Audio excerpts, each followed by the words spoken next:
The following announcement has been paid for by Dark Side Wrestling. Hello, wrestling fans. It's been a very exciting 2 weeks here in the wrestling industry since myself, former 7-time World Heavyweight Champion and IWA Hall of Famer, Rockstar Rob, along with 5-time World Champion the Trav, announced a new E-Fed group that we're bringing you in. Ever since that announcement, we have been on tour doing house shows in different states throughout the United States, and we're going to talk about what's been going on over the last 2 weeks here on Dark Side Wrestling. Take it, Trav.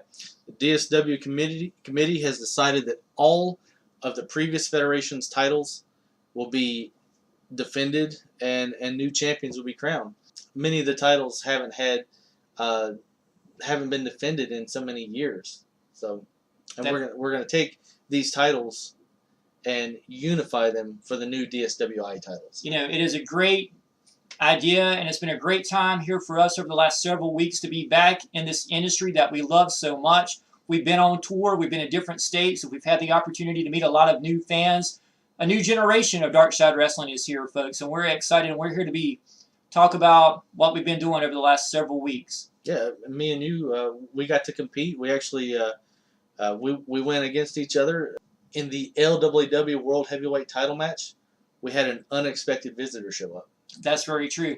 And if a lot of you fans may remember, the Trav and myself wrestled in the main event of the first ever LAAW pay-per-view event back in 1998. Oh, definitely. And I was able to capture the title then. Some would dispute that title run. You captured it at was it the second or third LWW pay-per-view? I do believe it was the third pay-per-view event. Mm-hmm. And then you had a run all the way up until the 6th LWW pay-per-view, to which afterwards you were stripped of the title. And then we had a Royal Rumble match where I captured the title, and then later on I defended my title against Mr. Friday Night and lost, which led to some controversy.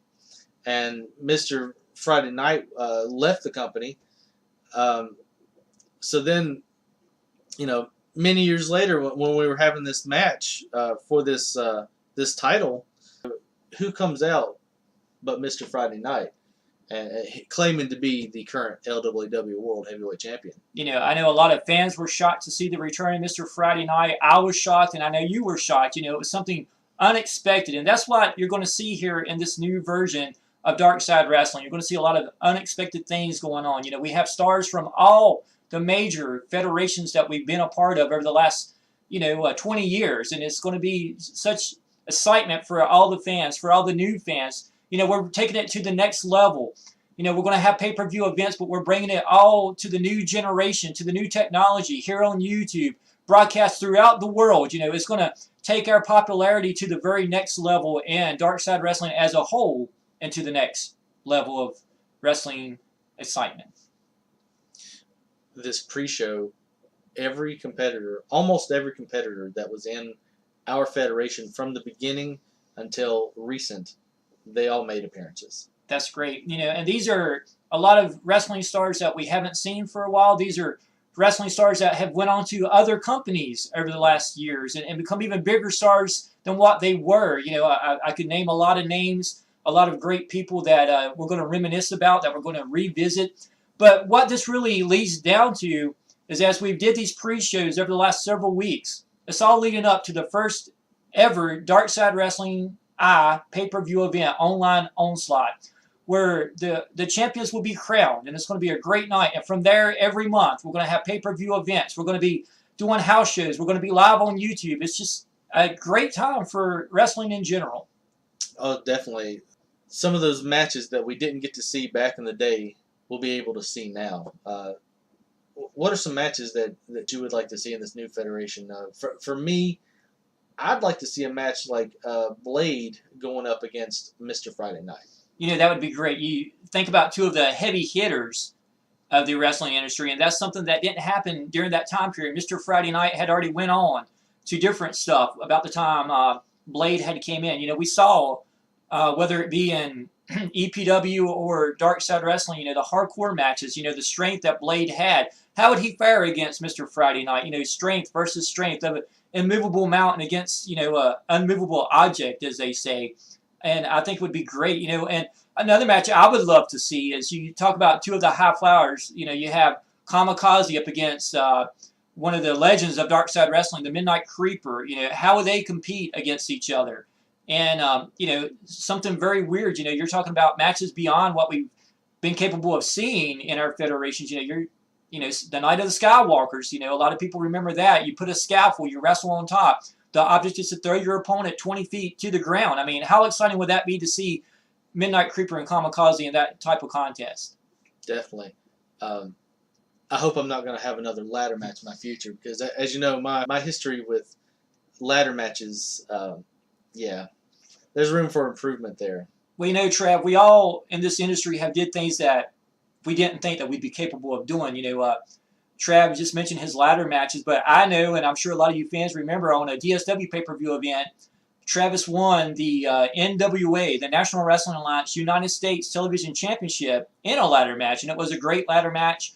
My specialty was a Russian chain match. A lot of people don't like them. I've actually wrestled the Trav on several pay-per-views in Russian chain matches, and you can say whatever you want and talk about anything, but when you wake up the next morning and you have chain marks all across your body, on your arms and your back, and cuts and scrapes, and you feel it when you take your shower, I mean, you definitely know that you were in a battle. Oh, definitely.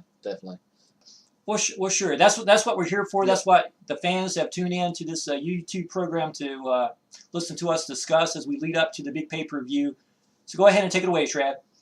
All right, our first match, the LWW Women's title was on the line, and I gotta give a shout out to the previous LWW Women's champion. She actually didn't make an appearance at this show, but she had the title for what, 20-some years? I would say so. Until yesterday. Yes. Melissa had a great run as champion. There was a lot of training went on where Melissa was going to wrestle for this championship at a LAAW pay-per-view event. She was going to face Lisa in this matchup, and basically Lisa no-showed the event. We had went through the training. We were there the night before, getting everything set up at the Lane Arena. Lisa was there that night, and on the day of the pay-per-view, she was a no-show. Obviously, we have advertised this match. Fans had spent their hard-earned money to buy this pay-per-view. Melissa was there. She was pumped. She was excited. So, I mean, what do? By forfeit, she became the LAAW Women's Champion. And she held that title for 20-some years. I mean, it's just crazy. It's an amazing record. Amazing record. Yeah. Probably never be matched. Undefeated, technically. Technically. Wow. Yes. But in this match, Rowdy and Twista, who are more, they made occasional appearances. Twista, a better wrestler than a camera operator, and she, it was a very exciting match. These are competitors that aren't your everyday wrestlers. They're not someone that tour. They're not someone that, compete in pro wrestling on a daily or weekly basis, but they came back for this big pre-show event, and it was great to see them in action. I wasn't shocked by who took the victory just because of the training that goes into such a match, but still it was very exciting, and I know the fans had a great time there. Rowdy, she's family, and she's just had more training than Twista. When you think about an athletic standpoint, when you think about Rowdy, she goes back to even the early days as a Nitro girl on the early LAW pay-per-view events. Someone that had trained in gymnastics and aerobics and had more flexibility and more flipping skills than, say, her opponent. Oh, definitely. I agree. So Rowdy walked away with the LWW Women's title. Congratulations, Rowdy. That was a great match. Okay. In our second match, we had Tough Adder going up against Maria for the DSW Women's Championship. And do you know who these people are? Well, what I can tell you is Maria comes from a very interesting background. This was someone that spent a lot of time training in Canada with Terrence and Phillip, the Canadian boys, who we'll be talking about a little earlier. She was part of that training camp. Just an incredible athlete, and she had a background in MMA, cage fighting and everything, but I don't think she was prepared for what she was stepping into as far as this matchup went.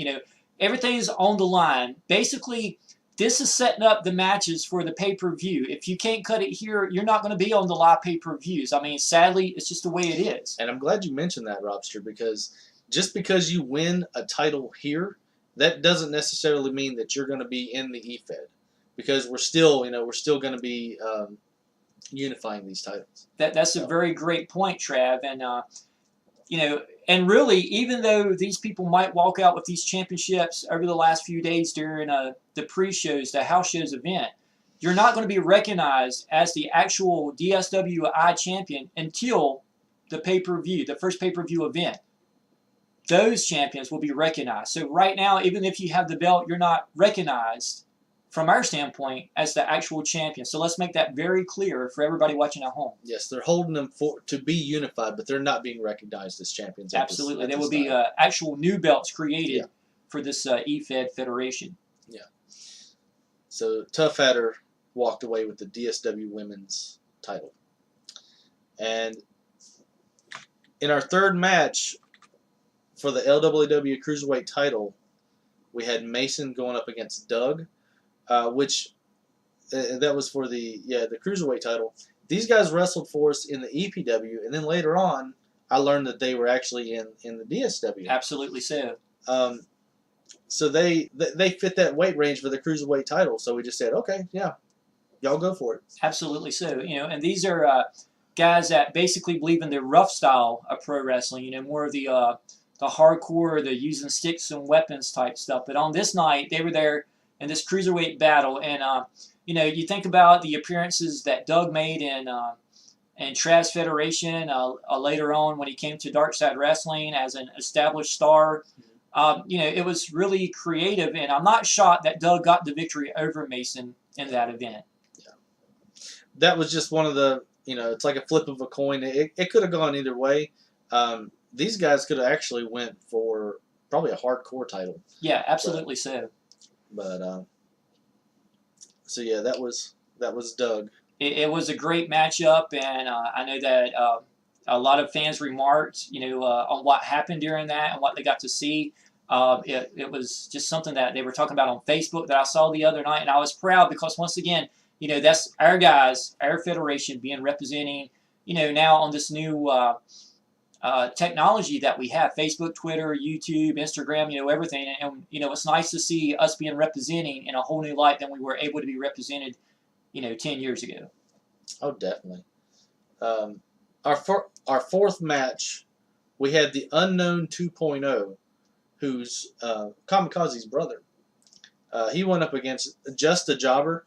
Just a Jobber has been with us since the EWF, and as good of a wrestler, as good of a character as he was, for some reason he just didn't have a good win-loss record for whatever reason. I couldn't figure that out. Yeah.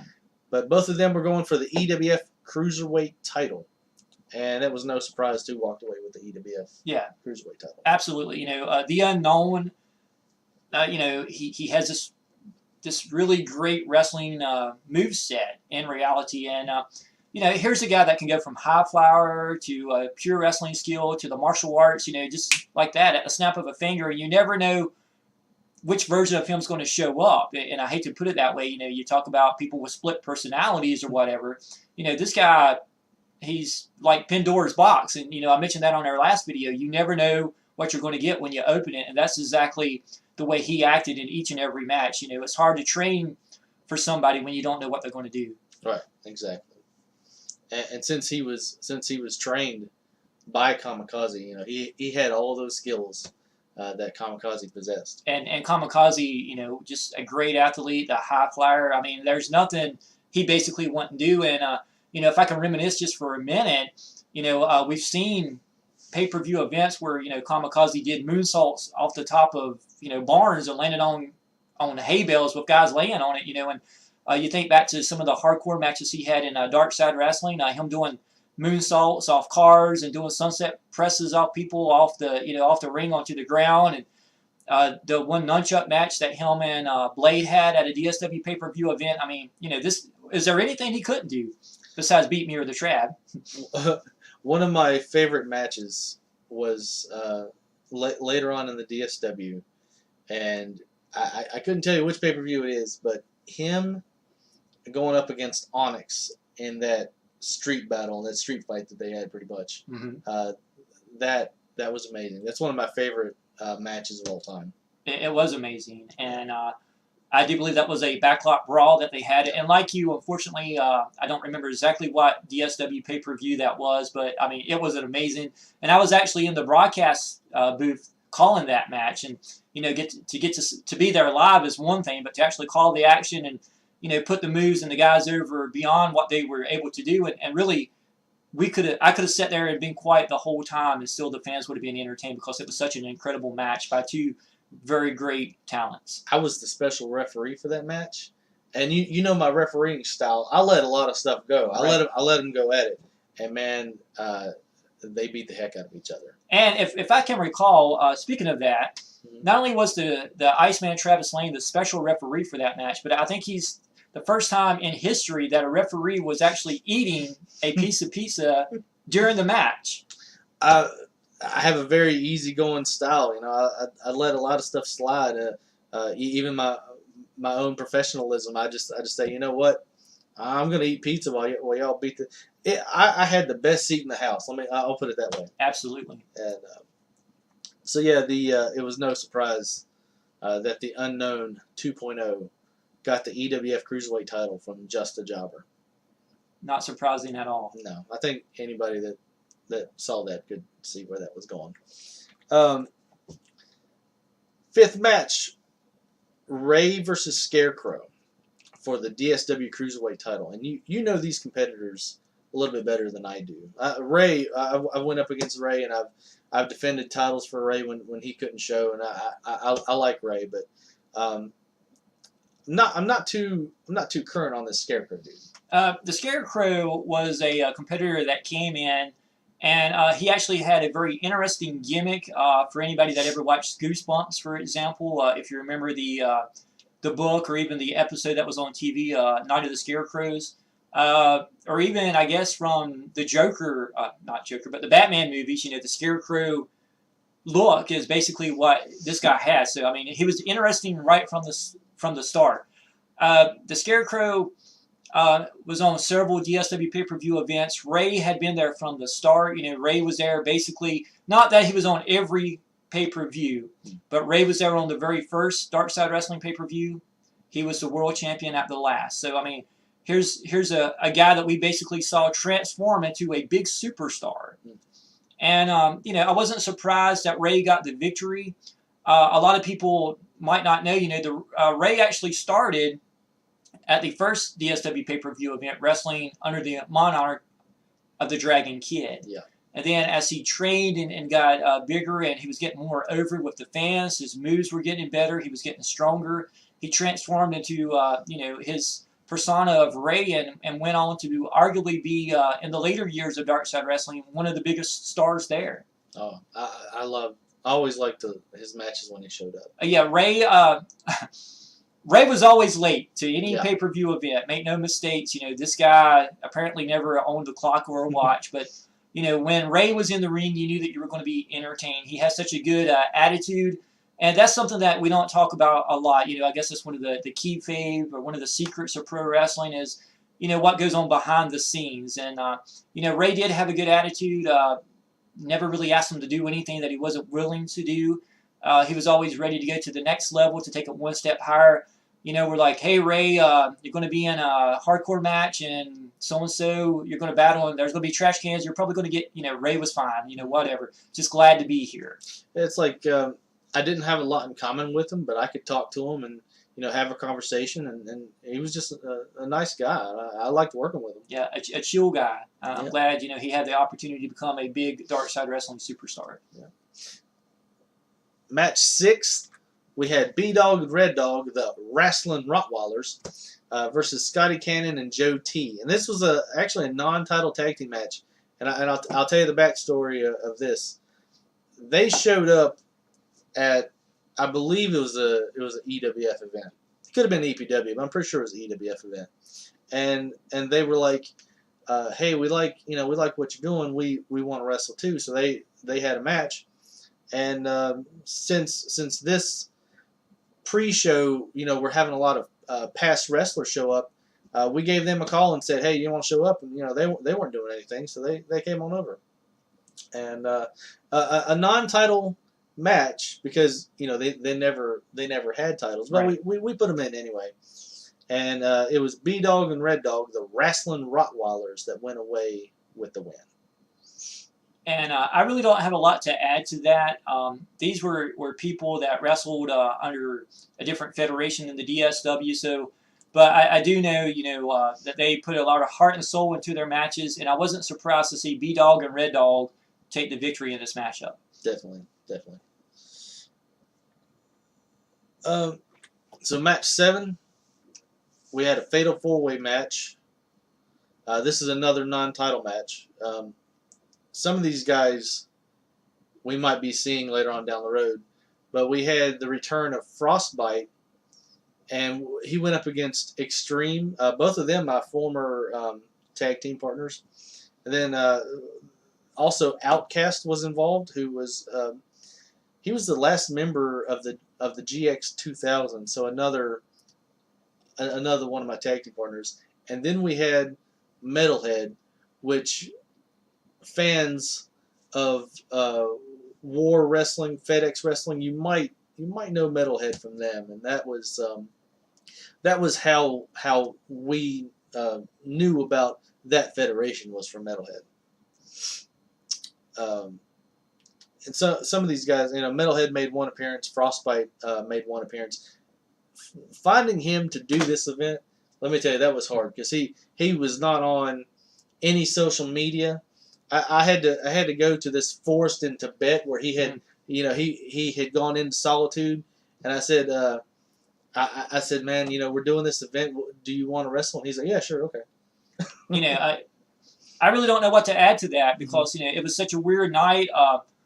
I was on the tour bus. I got a call from the Trav here, and he said that he was on a late night flight going to Tibet to find Frostbite, and I'm like, I thought it was kind of summertime over there. Yeah. But as I put 2 and 2 together, he explained to me what was going on, and this guy, I mean, just weird stuff. He was out in the middle of this basic forest type thing. Trav said he didn't have a cell phone. He was basically there sending up smoke signals and all kinds of stuff, trying to get his attention. But needless to say, we did get him there for the pre-show event the other night. Unfortunately, Extreme come away with the victory in that 4-way matchup. Yeah, and Extreme, you just got to hand it to him. The street smarts, they come in handy, and he was just able to out wrestle all the other dudes, and yeah, he got that win. Non-title match, but nevertheless. So match 8 was for the EPW Hardcore title, and it was Sabotage versus Venom versus Vertigo versus Justin Payne. Oh my gosh, what a match! These guys, we had to. It was a dark match, and we didn't have a lot of people, spectating, because this was mainly for the titles. Everything that wasn't bolted down, right? They used as a weapon. We had to evacuate some of the viewers out. They went.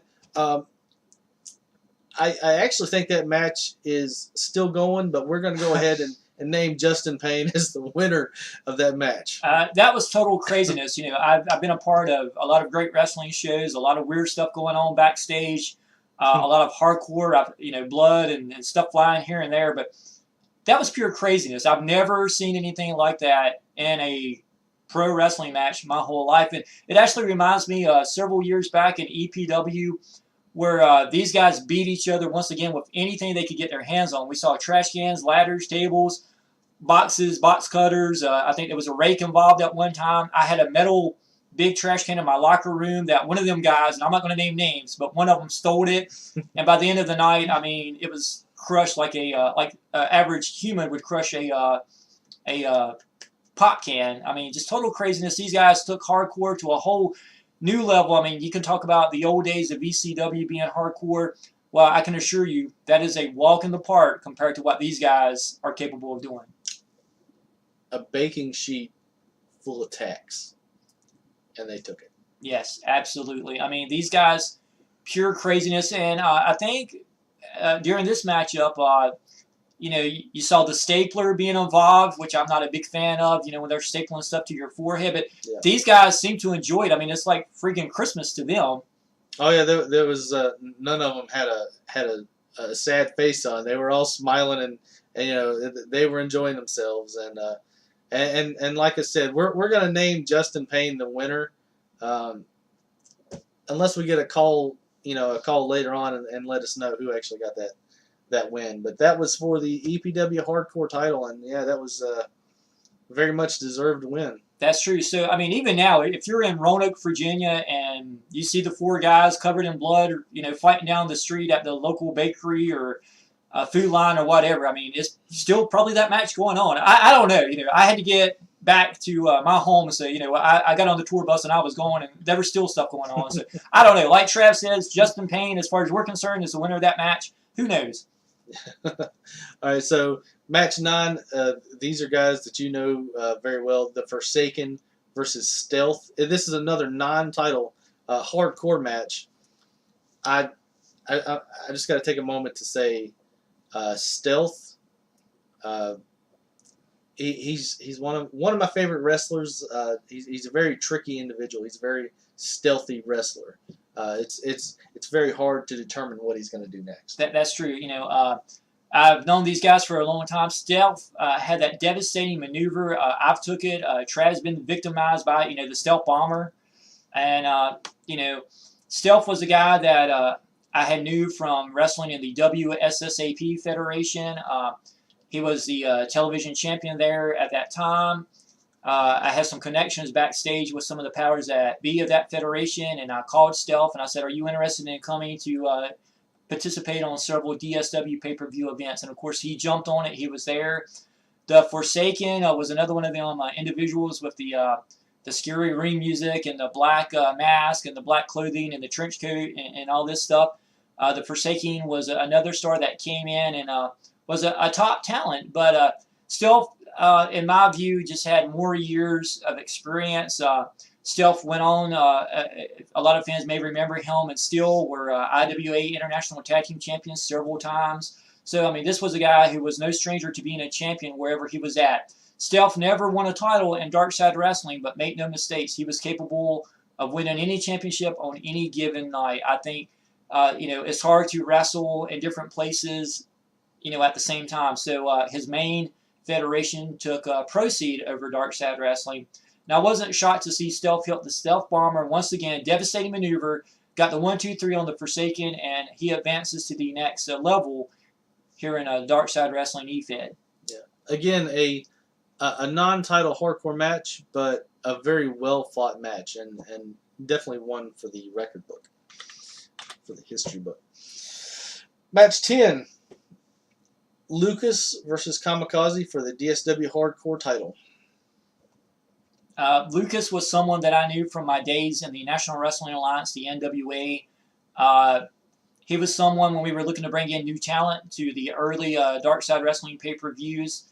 Because, as a lot of fans may remember, the early days of Dark Side Wrestling was basically a lot of the former EPW guys coming in, mixed with some of the stars of Dark Side Wrestling as we were trying to get this federation up and going. Lucas was someone that I knew.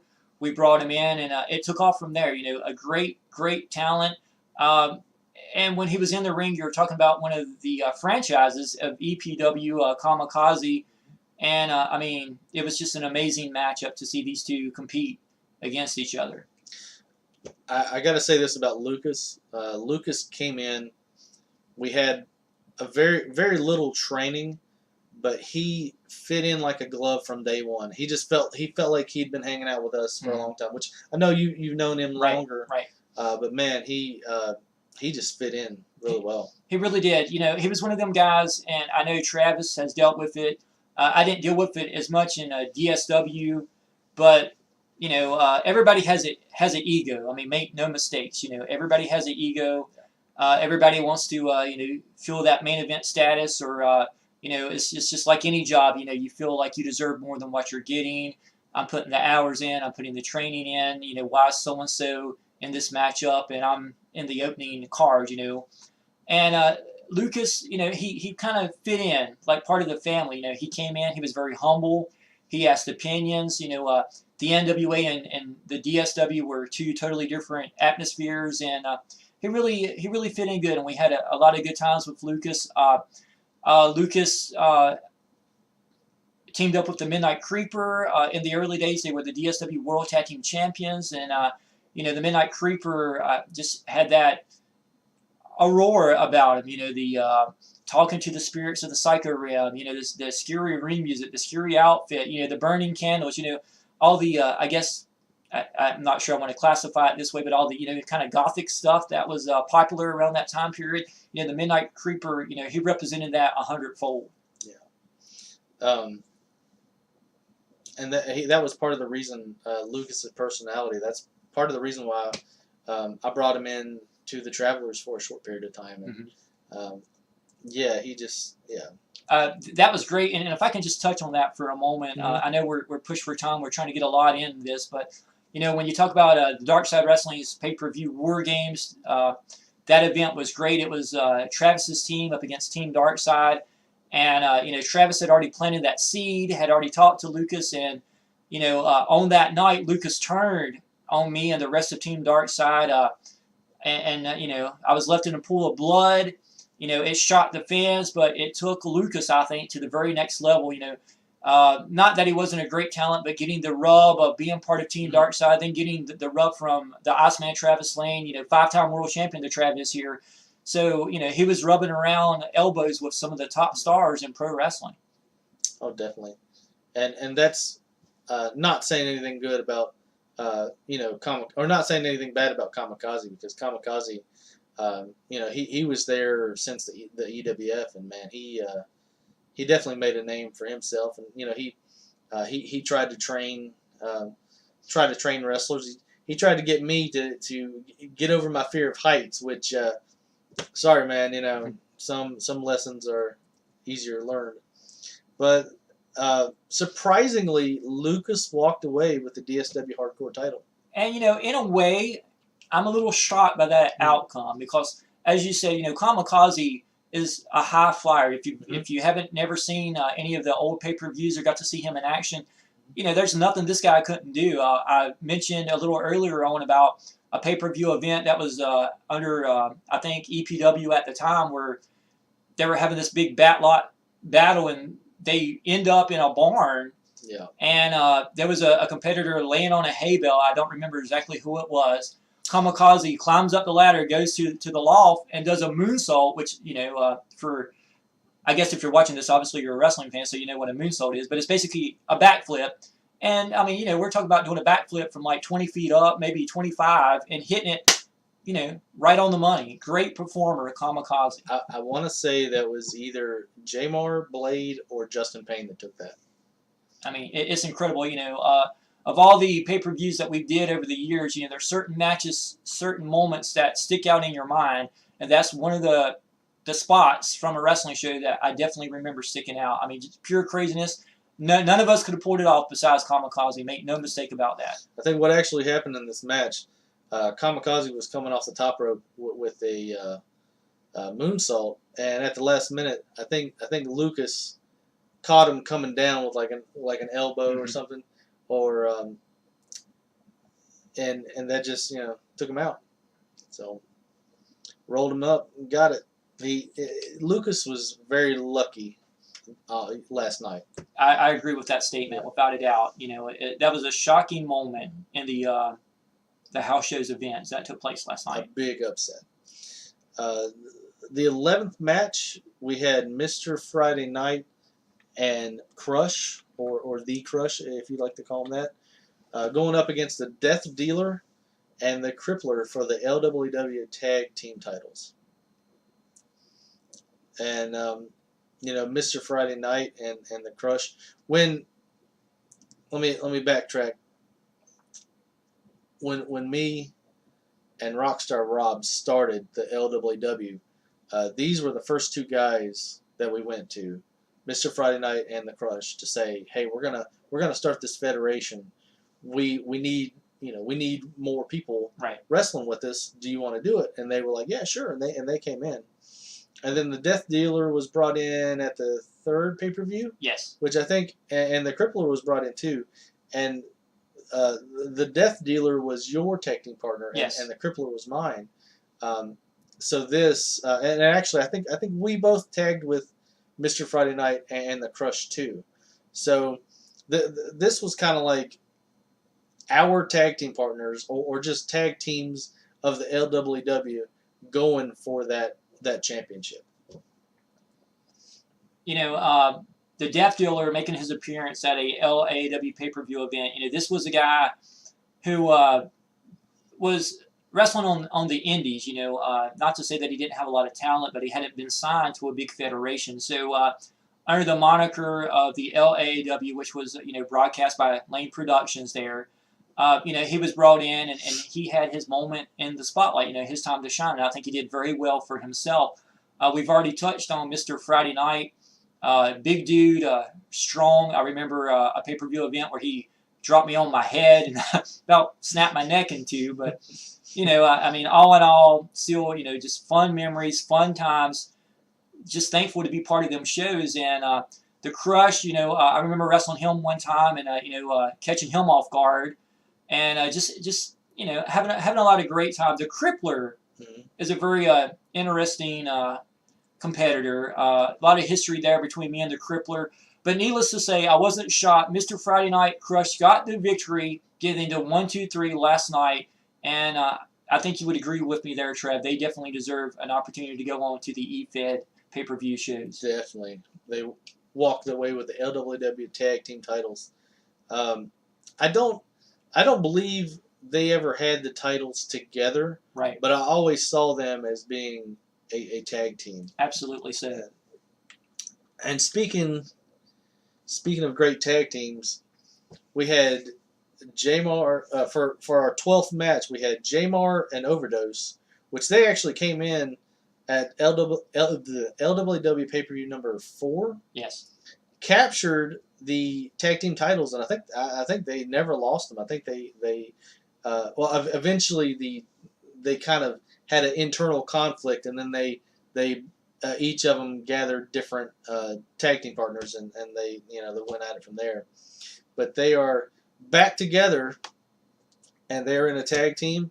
They went up against surprise entrants Team Fringent, Ash and Kopix from the FBW, which that's you don't hear a lot about the FBW now, but they were going up for the tag team, the EWF tag team titles.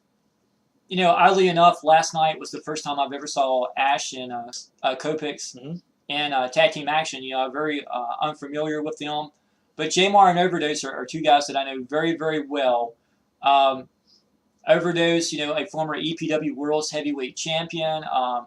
This guy is just full of energy and right-in-your-face attitude. Jamar, a big guy, and I'm glad to see Jamar back. It's no secret. I guess we'll mention it. Jamar had a devastating back injury that took him out of action for quite some time. Jamar was never able to appear in Dark Side Wrestling due to this injury. And I'm glad to see, he was able to be on the show last night. And I've actually had the opportunity over the last several weeks to talk to his sister about things from the past, things of the future. And, it's very interesting how full circle everything goes. And I'm glad to see Jamar have this opportunity. Overdose and I never had the opportunity to wrestle one-on-one, but I've called a lot of his matches. I've seen a lot of his stuff as he has seen mine. And Overdose, was at the top of the mountain in EPW. Let's see if he can become the king of the mountain of the new DSW. Both of these guys I brought in. I wanted Jamar, and Jamar said, hey, I want to bring this Overdose dude in. And I said, okay.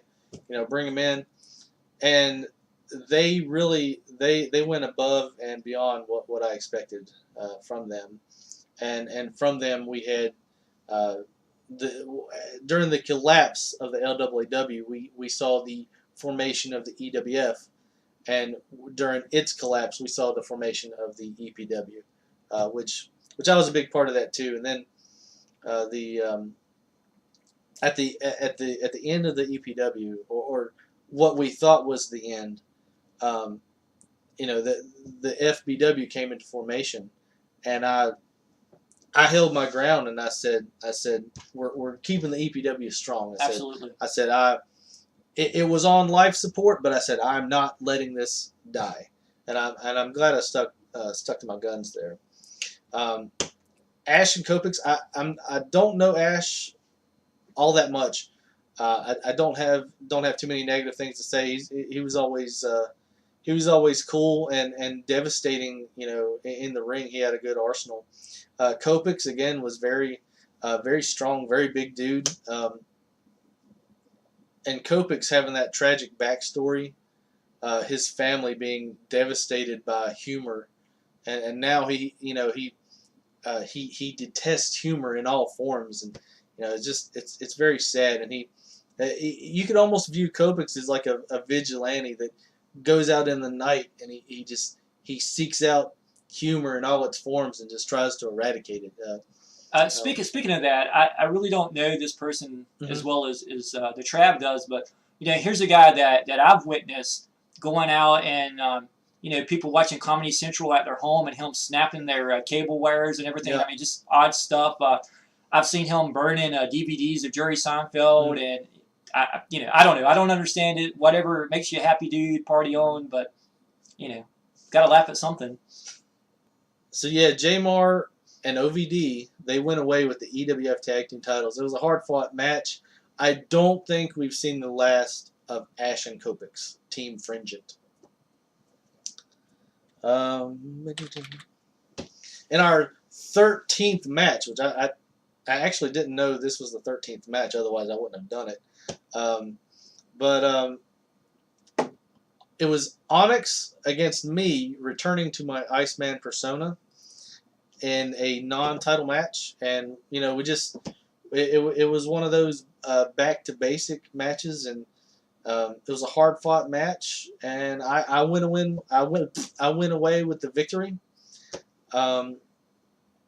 Non-title match, so nothing really came out of it, but it was just one of those matches that I wanted to have, because I always had some really good matches against him back in the day, and I said, well, if we're going to have this thing, I want to throw in, a match. I want to have a match with this guy. So, and I was able to walk away with the victory. I was backstage last night during this match, and a lot of fans didn't know that this was going to take place. Onyx was in the building to see the return of the Iceman, and just to feel the chill bumps once again when the lights in the arena dimmed and the Iceman's music came on, and just to see him walk through the curtain once again with the old persona of the Iceman, and it was just surreal, seeing these two guys that I have so much history with, whether it be the Trav, whether it be Onyx, a lot of history there as well. But I remember the early days, years and years ago. We're talking August of 1998. The Trav's very first match, his first appearance on the LAW pay-per-view event, and to see that just blow up over the last several years. You're talking about a 5-time world champion, definitely a future Dark Side Wrestling Hall of Famer, probably even a future International Wrestling Hall of Famer. And it was just surreal, and I was glad to be backstage and get to witness this live as it happened last night. And nothing against Onyx, because Onyx, one of my most devastating opponents. It's just you just gotta wear him down, because he hit you one time, and he hit you with a big power move, and you're down. So. Luckily I was able to walk away from that. And this next match, a lot. you know these guys very well. This is our 14th match. I believe this was non-title. Yeah, triple tag team match. This was a great matchup. You know, you talk about some of the big stars of the DSW. A lot of back history here. I could literally sit and talk for an hour about these guys and still not say everything that I'd like to say. But, you know, it was great to see. It had been so many years since they had been together as a tag team. During the early days of Dark Side Wrestling, you talk about the triple threat. You know, you have Grimskull, the Skeleton Warrior. You have the bad guy himself, the Razor. And, of course, you add that in with Jack the Pumpkin King. You know, a lot of people might not realize, you know, Jack and Grimskull were just absolute legends in Japan.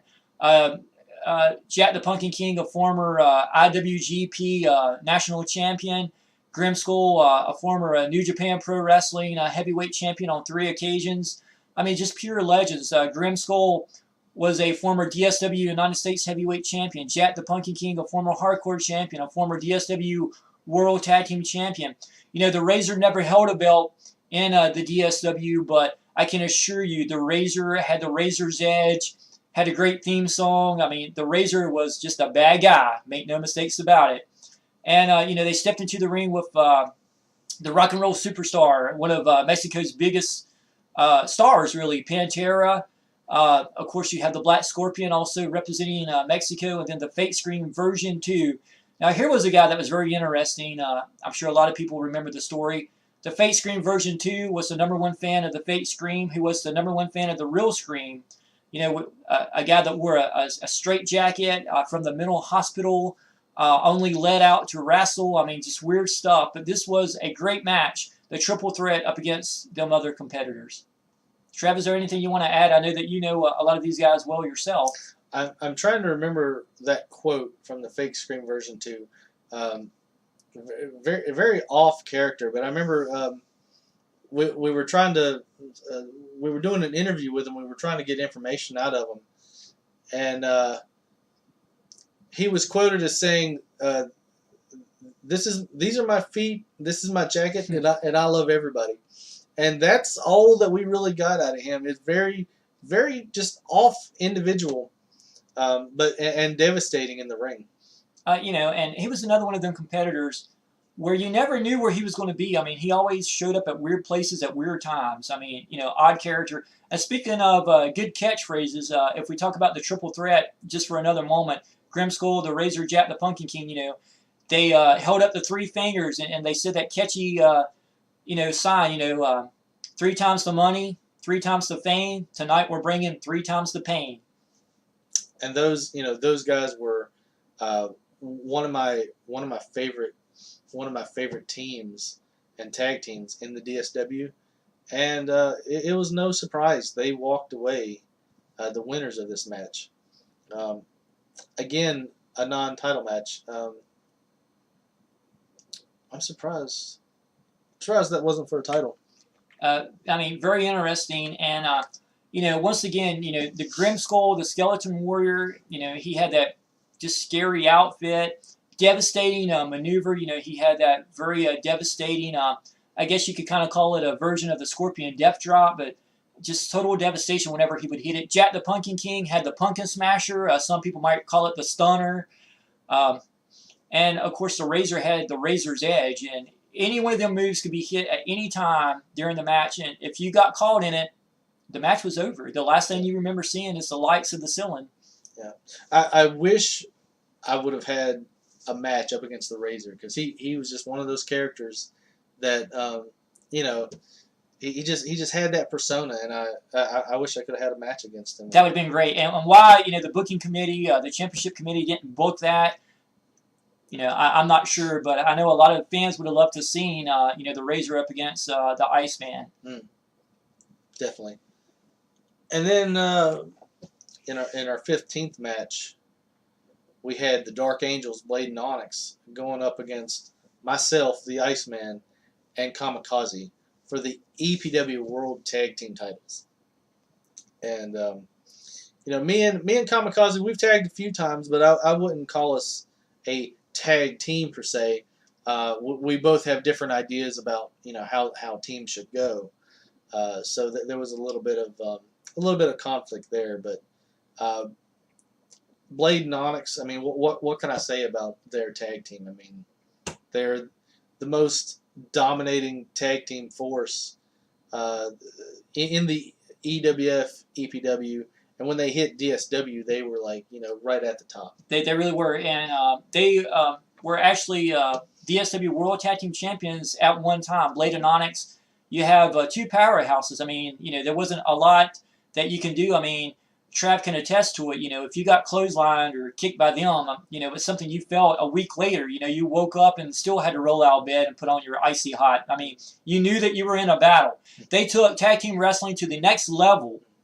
And once again, Kamikaze, the Iceman, you have former champions, the Trav, 5-time world heavyweight champion, so he definitely knows what he's doing inside the ring. I was shocked how this match played out and how it ended. Me and Kamikaze both former EPW world heavyweight champions, and Blade was a former EPW world heavyweight champion. I don't believe Onyx ever captured the title, but I mean he should have. The best way I could describe their tag team for people that are unfamiliar with our shows, they're the one or two of them that are still there. I would compare them to say like Undertaker and Kane. Yes. Very very dominating tag team. It didn't take long for them to get victories in most of their matches, no doubt about it. Right. And you talk about Onyx not being a world heavyweight champion. This is just my view. Is that Onyx really didn't care about championships. Right. He just wanted to show up and beat people up. Yeah. And that's exactly what he did. He cared about the pain. Yes. Yeah. Absolutely so. And seeing them, walk away with that title, that was no surprise. Even being in the match, I knew. I'm like, this is going to be hard fought. Well, I think what really happened is that for those that wasn't there live, we had where Blade and the Iceman was actually outside the ring, and at this point, Kamikaze had got up on the top rope and was going for a shooting star press, and Onyx basically caught him in midair and gave him a spine buster. And once that happened, I think everybody in the arena knew it was over, and it was. Yeah. So our 16th match, we had Jason Blood and Kid Vengeance going up against the NWO Romania Wolfpack, the Masked Phantom, and the Hustler in a non-title tag team match. And for those that don't know the story, the Masked Phantom, apparently in Romania, the NWO Wolfpack is still a big thing. Of course, it's not how we remember it. I mean, Of course, I think their colors are like purple and yellow or red, something. Whatever their flag is. But yeah, they apparently he recruited the Hustler to this Romania Wolfpack. Yes. It was a very interesting time for the fans of Dark Side Wrestling.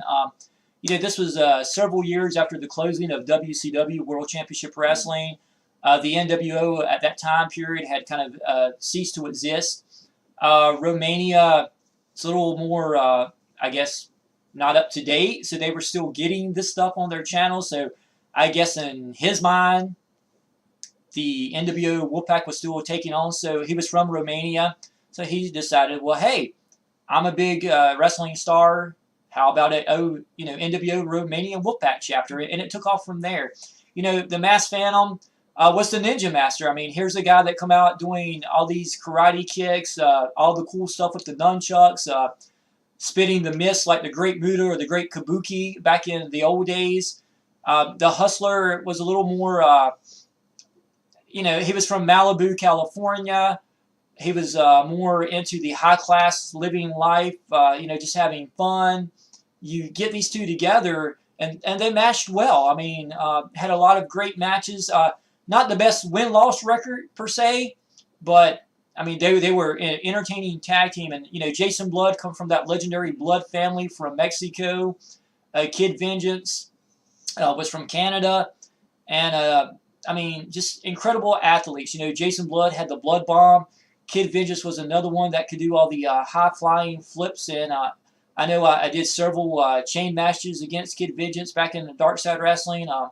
I did a ladder match against Kid Vengeance. I know the Trav was in a match that Kid Vengeance was involved in once upon a time.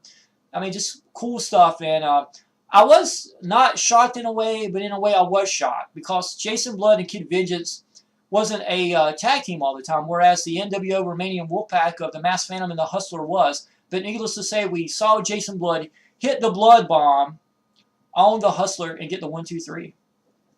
Yeah, and I just want to make a quick comment about Jason Blood. Not only was he, he got in your head with his persona, but that the mask that he wore. I mean, any kind of face attack, you go to punch or something, you'd end up hurting your hand.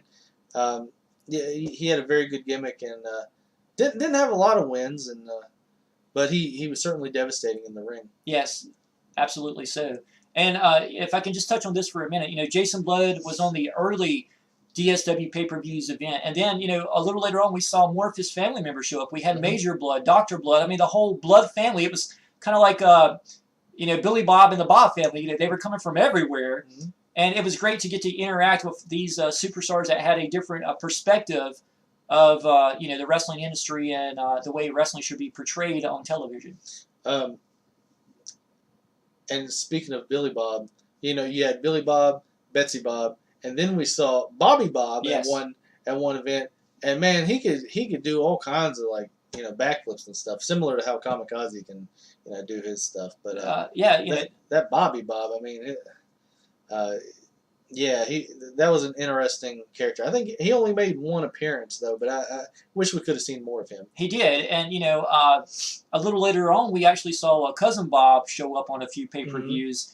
And I mean, this was a family that was from the Ozark Mountains in Arkansas, kind of a different outlook on life, I guess you could say, but entertaining, always fun to talk about. Half the time, you never knew what they were actually saying, but interesting times for sure. I put Billy Bob in charge of the DSW website at one point, and I had to do a lot of cleanup work after that, and he wasn't happy either. Yeah, I mean, Billy Bob was a very interesting character, and I do remember when he was in charge of taking care of the DSW website, and it went from talking about what was going on in DSW and the world of wrestling in general to recipes on how to fry bacon and how to make deviled eggs, stuff like that. It was very interesting. Secret moonshine steals. Yeah, I didn't think I was going to touch on that, but now that you mentioned it, something about Mountain Holler, give me a holler. Yeah. Interesting stuff. Well, that's what I pulled off of it because half the words were misspelled and different pronunciations. And if I could just touch on this for a minute, if we're going to reminisce, I'll never forget being backstage. I think we were on tour, I do believe, in Charlotte, North Carolina that night. This was a house show event. I was backstage with Billy Bob. Just happened to be back there at the same time or whatever, and Billy Bob's coming over and he's chit-chatting with me. And he goes into his theory on the pyramids of Egypt and how they were built, and just some interesting stuff. I mean, just his thought process of what that really represented, and he actually told me at one time that he thought that the great Sphinx, Sphinx, was actually a possum. That they were actually chasing possums, and then he went into this big story about possum fat and stuff that it was entertaining. I guess you had to be there. Yeah, it was. You get them talking about possums, and it's like getting Bubba talking about shrimp. It just goes on and on. And possum, fried possum, grilled possum. It's like, yeah, okay, we get it. Oh, and I'll never forget. We were still. I think it was actually that same evening. I think Billy Bob had already did his match, and I was back in the catering area. And he come up to me and he gave me this notebook, and he had that Billy Bob grin on him. He was always in the mood to chit chat about something. And he pointed at this notebook, and it was wrote in crayon, and he's like, something I don't think they ever figured out about them pyramids. I'm like, what's that? He said, if you look at this, Tut spelled backwards is Tut. Thought, something to share. He was a great thinker, a great mind of our time. Yeah. Um, what match are we on? Match number 17. Match 17. We saw the Midnight Creeper and Azrael going up against the Bounty Hunter and Superstar J Rocker. Another non-title tag team match. Wow, this was great. We're talking about two of the top teams in the later years of Dark Side Wrestling. The Midnight Creeper had been around since, I think, pay-per-view number 3. The Avenging Angel Azrael came in. A little later, they joined forces as the Midnight Express when they took on the Bounty Hunter Superstar J Rocker. The Living Nation, as they called themselves at that time. Just great talent, and I do want to touch on the Midnight Creeper for a moment. Here was the guy that had multiple reigns as a member of the DSW World Tag Team Champions. Matter of fact, him and Azrael were the last DSW Tag Team Champions during that time period. The Midnight Creeper was a guy that I had known from another wrestling group called the FSL. And when we were getting the DSW together, I happened to be talking to the Midnight Creeper, and during the early days of the DSW, the Midnight Creeper just wanted to wrestle. Here's a guy that showed up. He was almost the first person there, the last person to leave. He told me that even if, the paychecks wasn't big, if we couldn't even pay him to be on the shows, that he would still show up. And if anybody had any heart and soul, the Midnight Creeper was definitely a great talent. And I was glad to see him evolve into such a big superstar. The Midnight Creeper actually beat me for the United States Heavyweight title. I remember, I think it was around 2005 at Unforgiven. Me and the Midnight Creeper wrestled in the first ever DSW dog collar match. Just an incredible talent. And Trav, I know that you can talk about these guys as well because you've been in the ring with every one of them. Oh, the Midnight Creeper. His voice. He's one of those guys that he just had a lot of personality with him. And not only was he dark and mysterious, but he just his voice, it was captivating.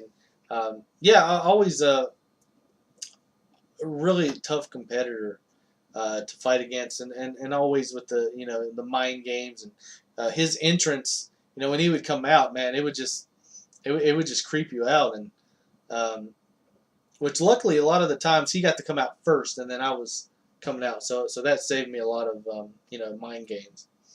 So, and Bounty Hunter and Superstar J Rocker, they were in towards the end, and all I have to say about them is they were some tough competitors.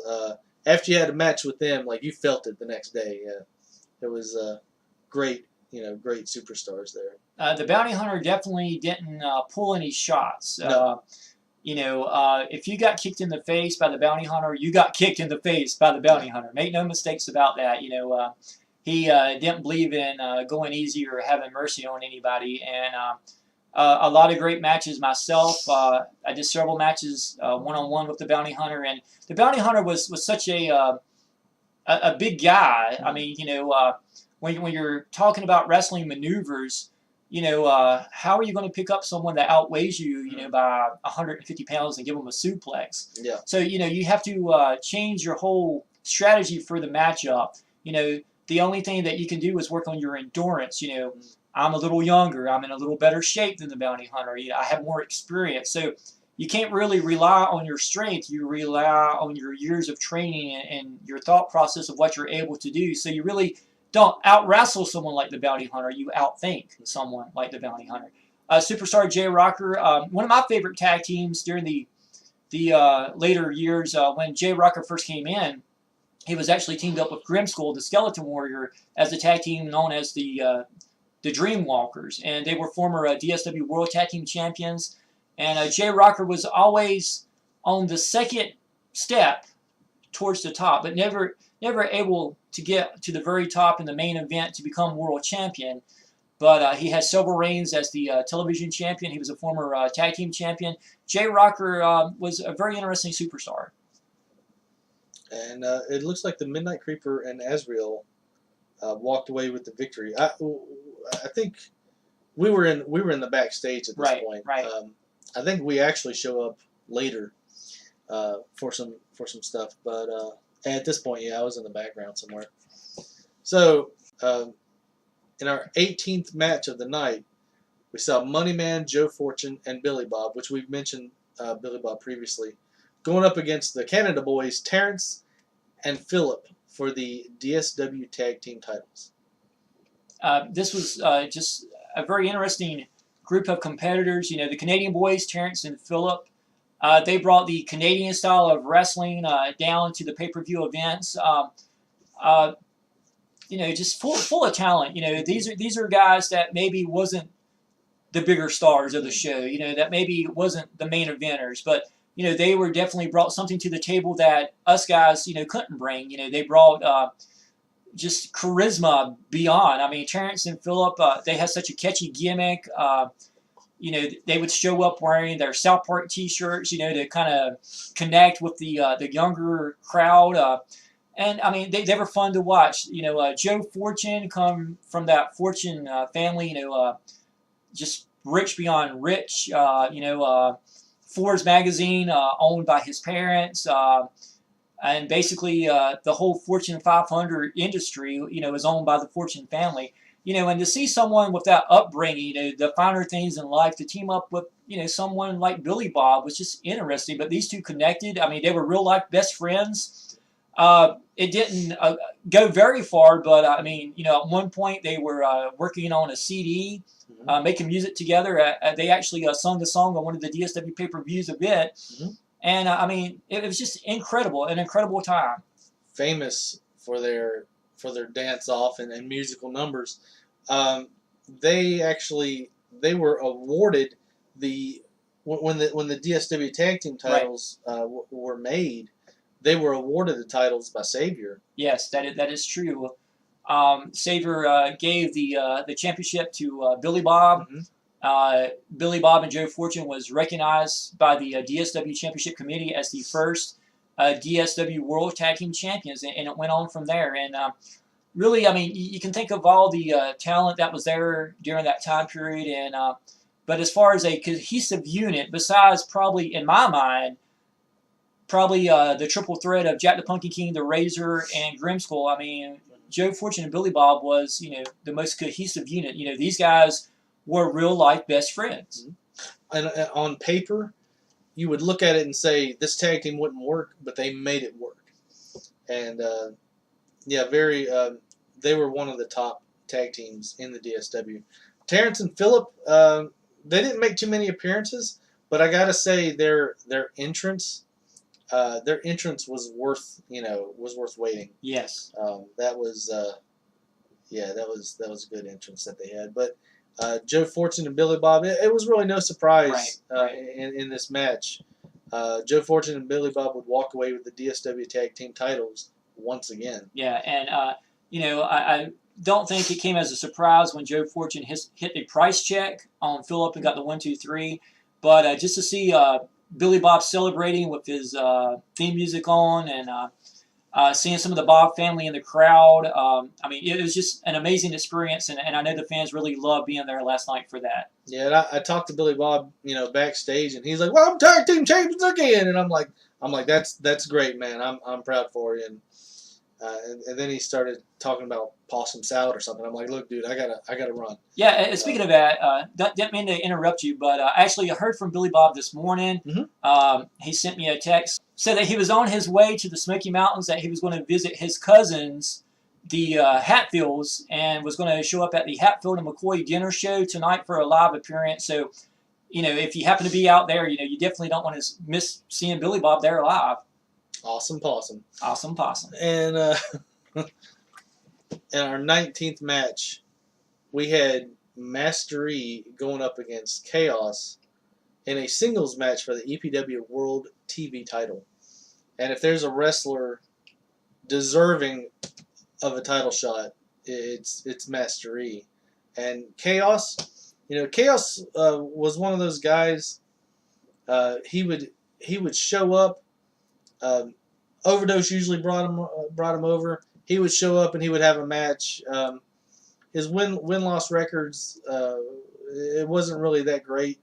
I think I wrestled him like 3 or 4 times, and I think I beat him every time that I can remember. Um, Great guy.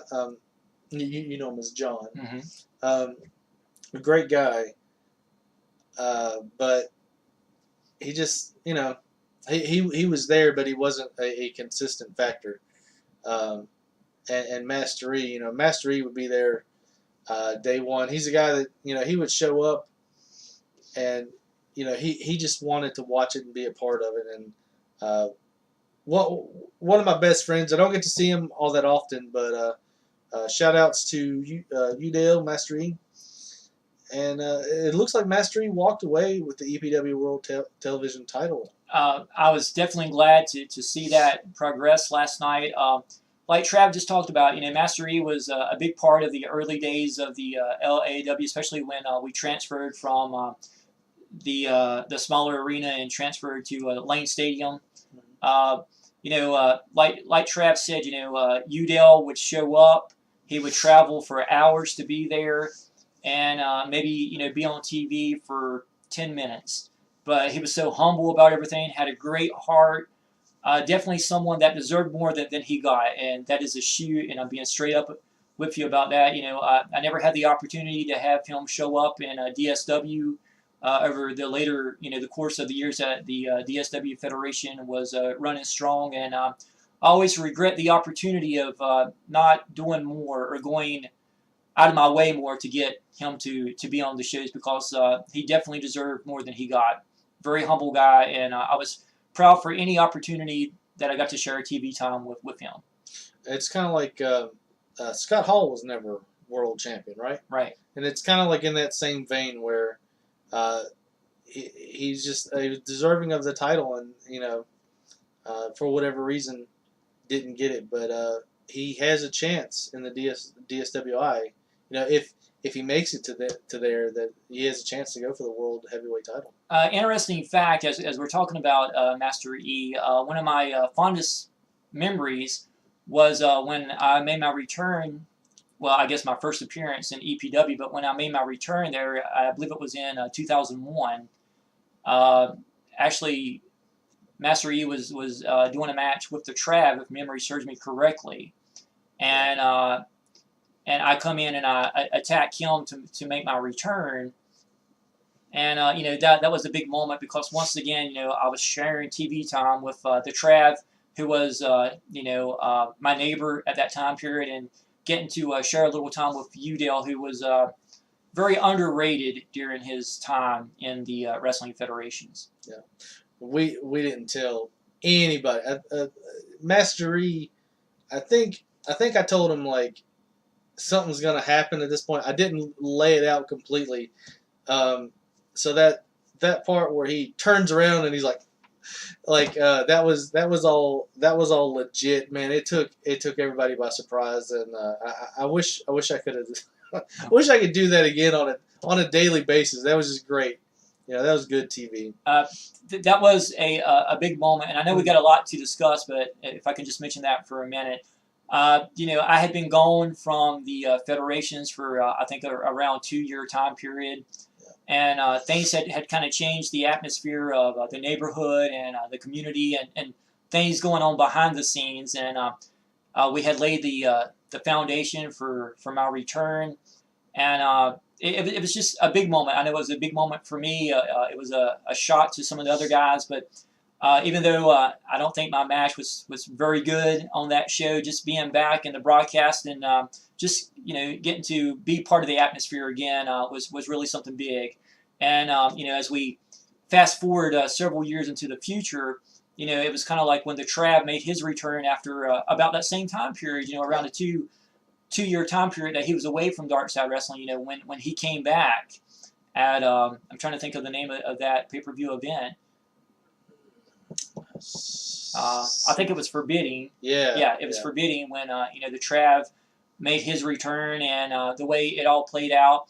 On television, the fans didn't know. Even some of the guys, kind of really didn't know the backstory or what was going on. But I was doing a match against the Midnight Creeper. I was defending the DSW World Heavyweight Championship.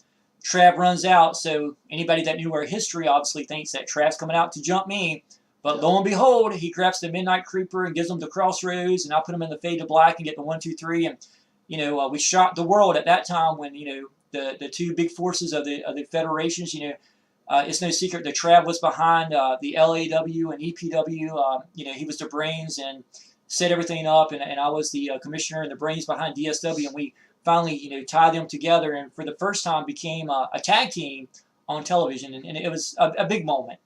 And you look at what we did with the LWW, and then going through the EWF and having it metamorphose into the EPW, and then where we took that, and then you combine the EPW and DSW.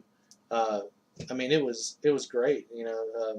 The best of both worlds, and it was like we had all of those guys from the EWF and EPW, but with you kind of laying the groundwork, with you on the mic, you could take like the crappiest match and make it watchable, and that was something that was missing for so many years, and even looking back on those old videos, any wrestling video that you're not commentating, it loses that enjoyability factor. Like, every pay-per-view that you're on, that you're commentating, it's like you make it watchable.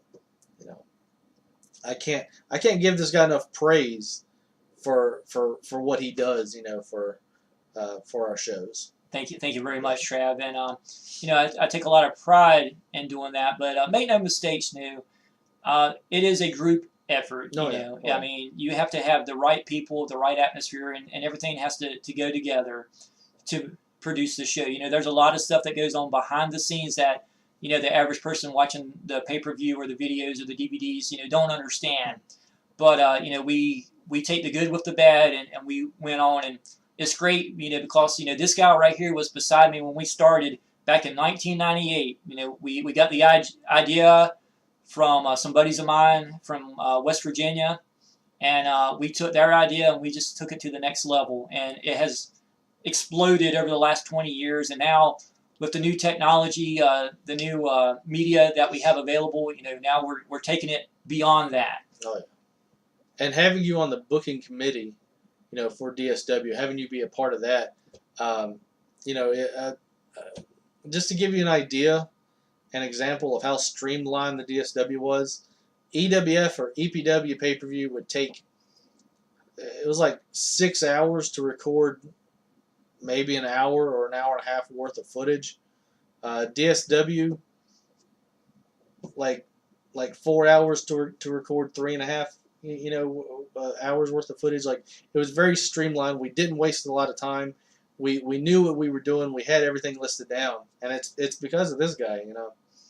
You were very good at putting all that stuff together, and I don't think people realize the amount of time that went into that. You look at all the hours of footage, literal hours, and I could look it up on the website how many hours it is, but you look at that and you think of the hours put into actually putting everything together. That's amazing. And I think I helped write one show, and like completely, and I was like, man, this is a lot of work. And speaking of that, actually it was pay-per-view number 10 in the DSW Legacy, and it was a great story that was told that kept you guessing from the beginning to the end, and it was kind of like a movie. You're trying to figure out, well, who's good, who's bad, and it all played out. And I do give the Trav credit for that. We worked a lot together. We trained a lot together, and we even bumped heads a time or two. But you have to do that to everybody has a different vision of how they want things to play out. And the LAW was the start, and we progressed over the years, and we put so much time into it. Trav talked about that. I mean, literally. You would set and come up with ideas, and you would write shows, and you would rewrite them, and you would try to fit matches in. I mean, hour upon hour upon hour. And even though it's weird to say, I mean, at that time point, you sleep, eat, and dream about the DSW. That's your baby, and you're watching it grow. Yeah. And it was a great run, and I was proud to be a part of it. I was proud to get to share it with so many of my great friends and family, and the Trav, neighbors at that time period, and we just had a great time. So then you're on the booking committee and you write these matches, and then some of the people that you wrote into the matches, they don't show up. I know that was always a headache for me, because I tried to lay it out to where, like everybody got their fair shot. When that would happen with Robbie, it was like there was no the amount of time it took Robbie to kind of do a rewrite it was almost instantaneous. Like, he knew exactly what he wanted to do. It was great. It was like, okay, bam, we got this person, do this. Right. And then some people will come up and be like, well, we want to have a match. Okay, we'll do, you do it during this, or you have a reason, and like it all meshed together very well. I think we kept things flowing pretty good in DSW. What I really enjoyed about that is that if you start from DSW pay-per-view number 1 Mm-hmm. on up to the very last one, I mean, it tells a story. Yeah. It was great, and you did see people come and go over the years, and that happens anywhere, no matter, what job or where you're at. People come and go. That's just a part of life. But how you adjust and adapt to it is really what takes it to the next level. And I was fortunate to get to be around some great talent. Once again, I could sit here, and I'm sure Travis could too, and talk for hours and hours about, the talent that we had. And I mean, we were absolutely overflowing with guys that could do incredible things, things that, and that's what really went together, is things that I couldn't do, someone else could. Right. Moves that Travis couldn't do, someone else could. We had, the hardcore guys, we had the pure wrestling guys, we had the brawlers, we had the guys that could do all the ninja type stuff, and we had the high flyers like the Creeper and Kamikaze. And you have so much talent, and you add it all together, and bam! I mean, you got an incredible pay-per-view. Mm-hmm. Well, definitely. So yeah, Master E walked away with the EPW World TV title. Great job, Udell. Yeah, we kind of went off on a tangent, but it was a good tangent. And yeah, Master E, very deserving of that title. And Absolutely so. And I hope to see him in the heavyweight competition in the DSWI. So match 20, we got the Hot Body Snatcher versus Dr. Vamp versus Venom in a hardcore triple threat match for the DSW World TV title. And these guys a little bit better than I do. Actually, I think, if I'm not mistaken, these guys their bios aren't up on the website that I know of. I could be wrong about that. We'll start with Venom. Venom was a big star over in Puerto Rico. He came in from the ICW Federation, was making his mark in Dark Side Wrestling. You have Dr. Vamp, who had wrestled in Japan. He was from the Vampire's Castle in Romania. He was another one of the Romanian guys. And actually, the guy that brought in the Masked Phantom, Dr. Vamp had a great career in the IWA, the International Wrestling Association. And the Hot Body Snatcher was actually the booker of the IWA Federation when he came in. The Hot Body Snatcher, of course, was a big star for the IWA during that time period. And it was great to have these 3 international stars on the DSW stage. Yep, and it looks like Dr. Vamp walked away with the DSW World Television title. So he will be making an appearance at the next event. I'm excited for that. Dr. Vamp hit the Vamp Buster on Venom, got the 1, 2, 3. The Hot Body Snatcher was outside the ring, hollering at one of the fans. Rumor has it that Vanessa Hutchins was at the show last night. I didn't see her myself, but apparently the Hot Body Snatcher was over there posing for a picture with her or something. I'm sure you'll see that on the internet at some point. Yeah. And so in our 21st match, we had Chris going up against Taz. Taz making a surprise appearance. I wasn't on good terms with Taz for a while. We just had personalities that clashed, but it was good to see him back, and going for that U.S. heavyweight title, which he actually tried to get from me, and I beat him in the first match. He wanted a rematch, and I said, because dude wrestled, hard style, and I'm like, I cannot go again. I knew if I wrestled him again, I was gonna lose that U.S. title. So I'm like, I picked Bobby at the time, not EPW Bobby, but a different Bobby, and I said, yeah, you can wrestle Bobby for the title, and yeah. And Taz had that very devastating submission hold, the Taz mission, and I know that he hit that on you, Yeah. if I recall, around 3 times during that match. Yeah. And, make no mistakes, the Trav proving what a professional he was. Taz was a guy that I had brought in for this show. He was a friend of mine. I would later, a few years down the road, date his cousin, but that's another story for another day. But anywho, Trav did not prepare for this matchup at all. I mean, Trav basically walked blindfolded into a match against someone that he'd never seen, never knew nothing about. And like Travis said, Taz was into that hard style wrestling. If you got choked, well, he would choke you a little harder. Yeah. He was really a high level, high impact type of competitor. Yeah, and yeah, he hooked me with the Taz mission 3 times, and then somehow I was able to, and I don't remember exactly, but I was able to hook his leg or something and get the pin.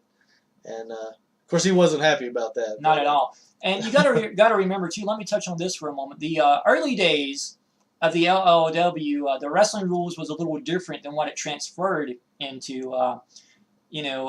This was catch as catch can, trying to roll people up, drop them on their head, and beat them type of wrestling style. Didn't see a lot of moonsaults and stuff during that time period, I can assure you. And I take full blame for that, and all I can say is don't go with that style, because there's nothing good from that style. And then, you try to say, oh, we should try to go this way, and I'm like, I think at the time I felt like I had something to prove, and I wanted to go with this street file style. Yeah, and don't go that well.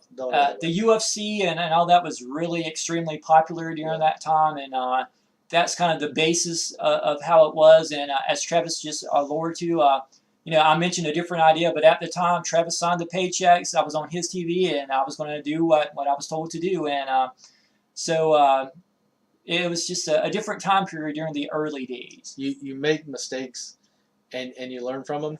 If I could go back, that's the number one thing I would change. I would smack myself and say you dummy, don't do that.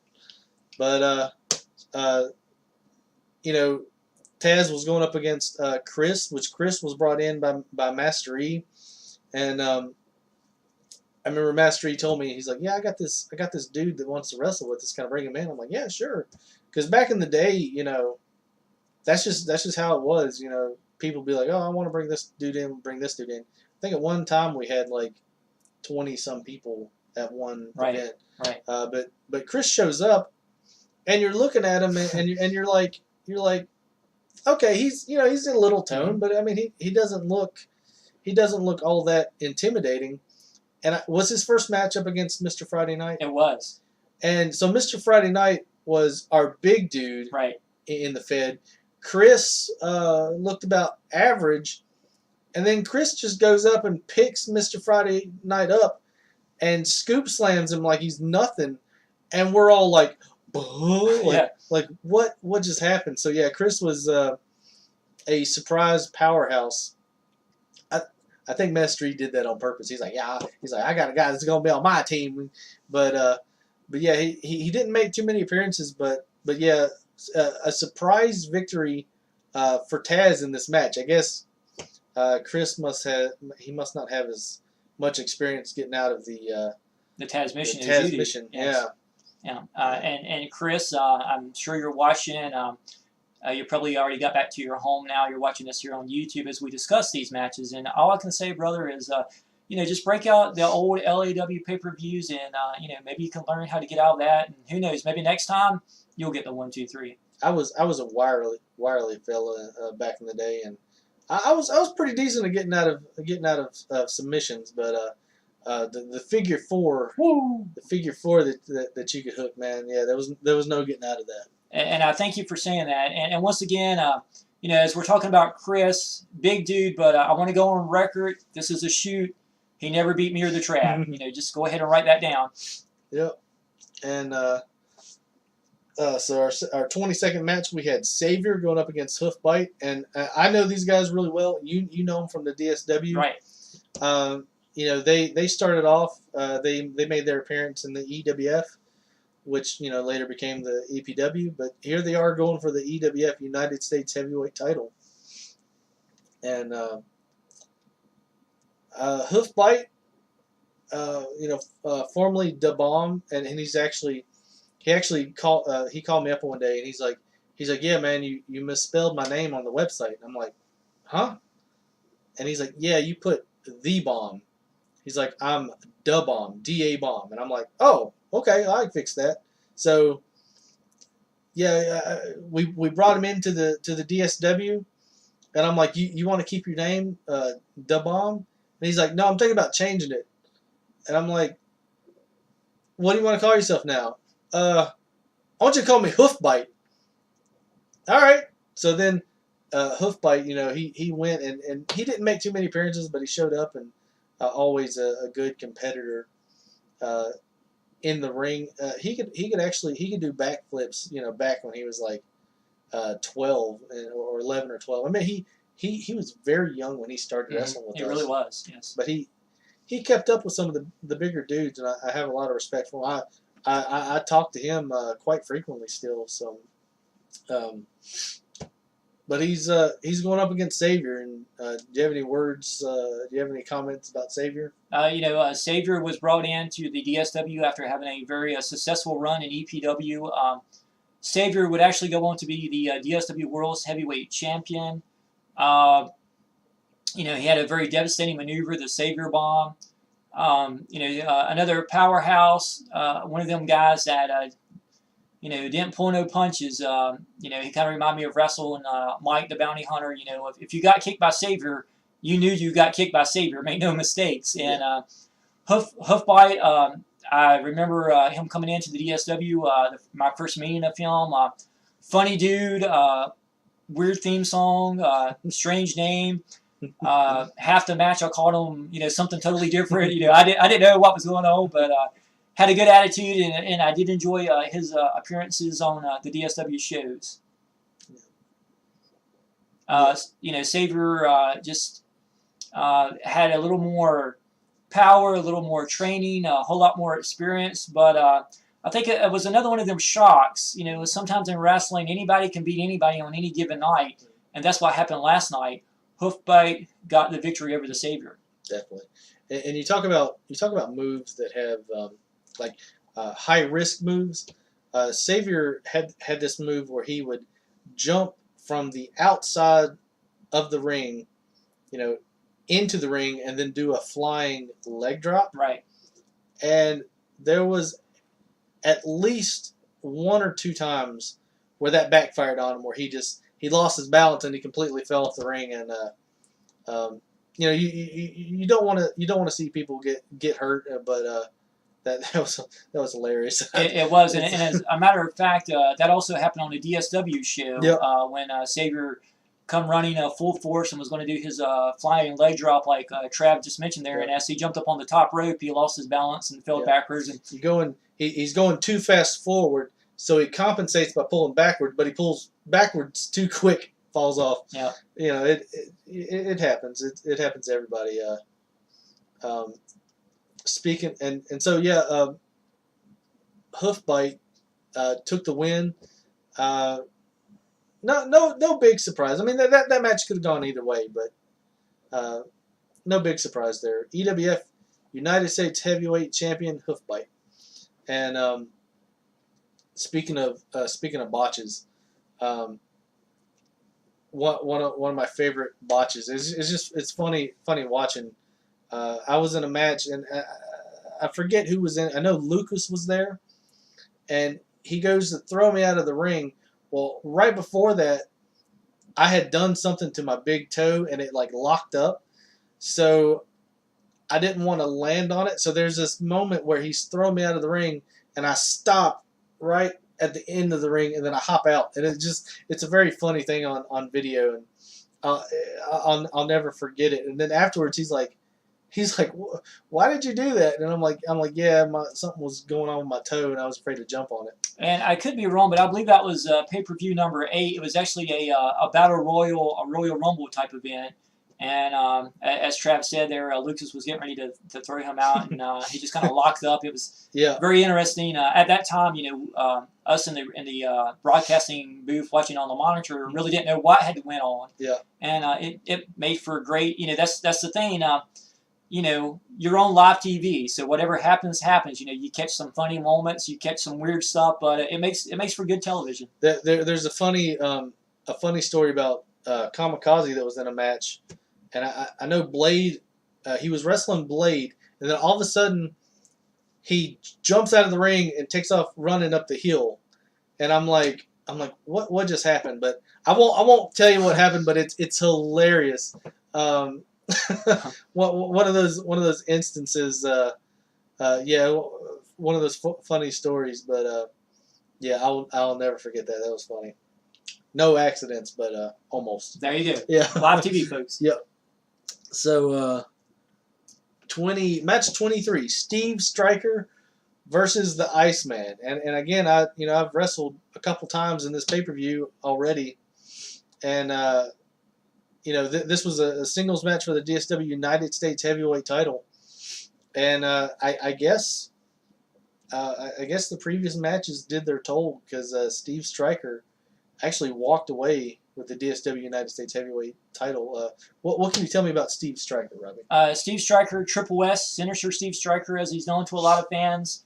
This was a guy that had a great gimmick.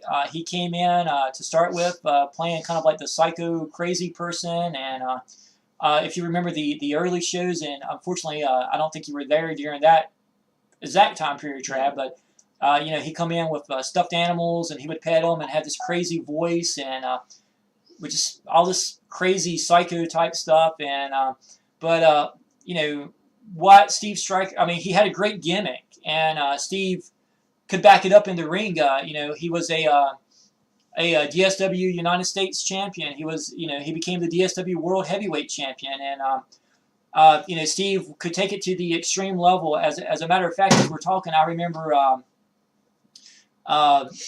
it was a pay-per-view, I think it was 2006 or maybe 2007 at High Endurance, where I wrestled Steve in the main event in a Singapore cane match for the championship, and I was lucky enough to get the victory and become the two-time DSW World Heavyweight Champion during that match. But, Steve was just an incredible talent. He ventured out there for a while and became a member of the IWA, the ECW invasion that took place, and of course the stars of the DSW came together and fought them off, and that angle kind of died. But Steve Stryker, was running strong from his first pay-per-view appearance all the way up to the very last. I was shocked to see him get the victory over you, and I know you and Steve had interacted on some of the past pay-per-view events, but Steve Stryker was a DSW World Champion. You've been a 5-time World Champion throughout your career. And, it was great to see these two legends of the ring, bump heads last night on the show. Sometimes people, I try to get into people's heads occasionally. The whole Iceman moniker, the whole point of that is to, it's like you're clearing your mind, you're cool, you're calm, you're collected, and it's like you're just you're stone cold, if you will, towards other people. But for whatever reason, Steve Stryker, he just got in my mind, and he pulled the win. He had to earn it, but he got that win. And match 24 is a classic match that you would have seen back in the EWF or EPW. We have Jamar going up against Kamikaze for the EWF Intercontinental title. And I believe both of these guys have had this title before. I'm pretty sure. Jamar, Jamar having his tag team match earlier, and Kamikaze having his tag team match with me. I guess Jamar, he picked up the win earlier. Kamikaze was worn out. He had the loss earlier, and Jamar just he picked up the win. He got his patented Jamar slam, kind of a variation on the Big Boss Man slam. Right. Got it on him, and that was it. I don't think a lot of fans were expecting that outcome. No. To be honest with you, Kamikaze has been, still active over the years. As I mentioned earlier, Jamar, had that back injury, but that definitely, did not come into play, and he got the victory and got the EWF Intercontinental title, and he earned it, plain and simple. I have wide suspicions that Jamar is going to be one of the top players in the DSWI events.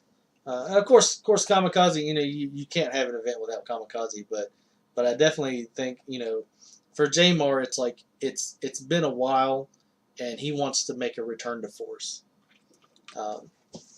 So match 25, we had Chris Phoenix versus the Black Scorpion, going for the DSW Intercontinental title, and Chris Phoenix.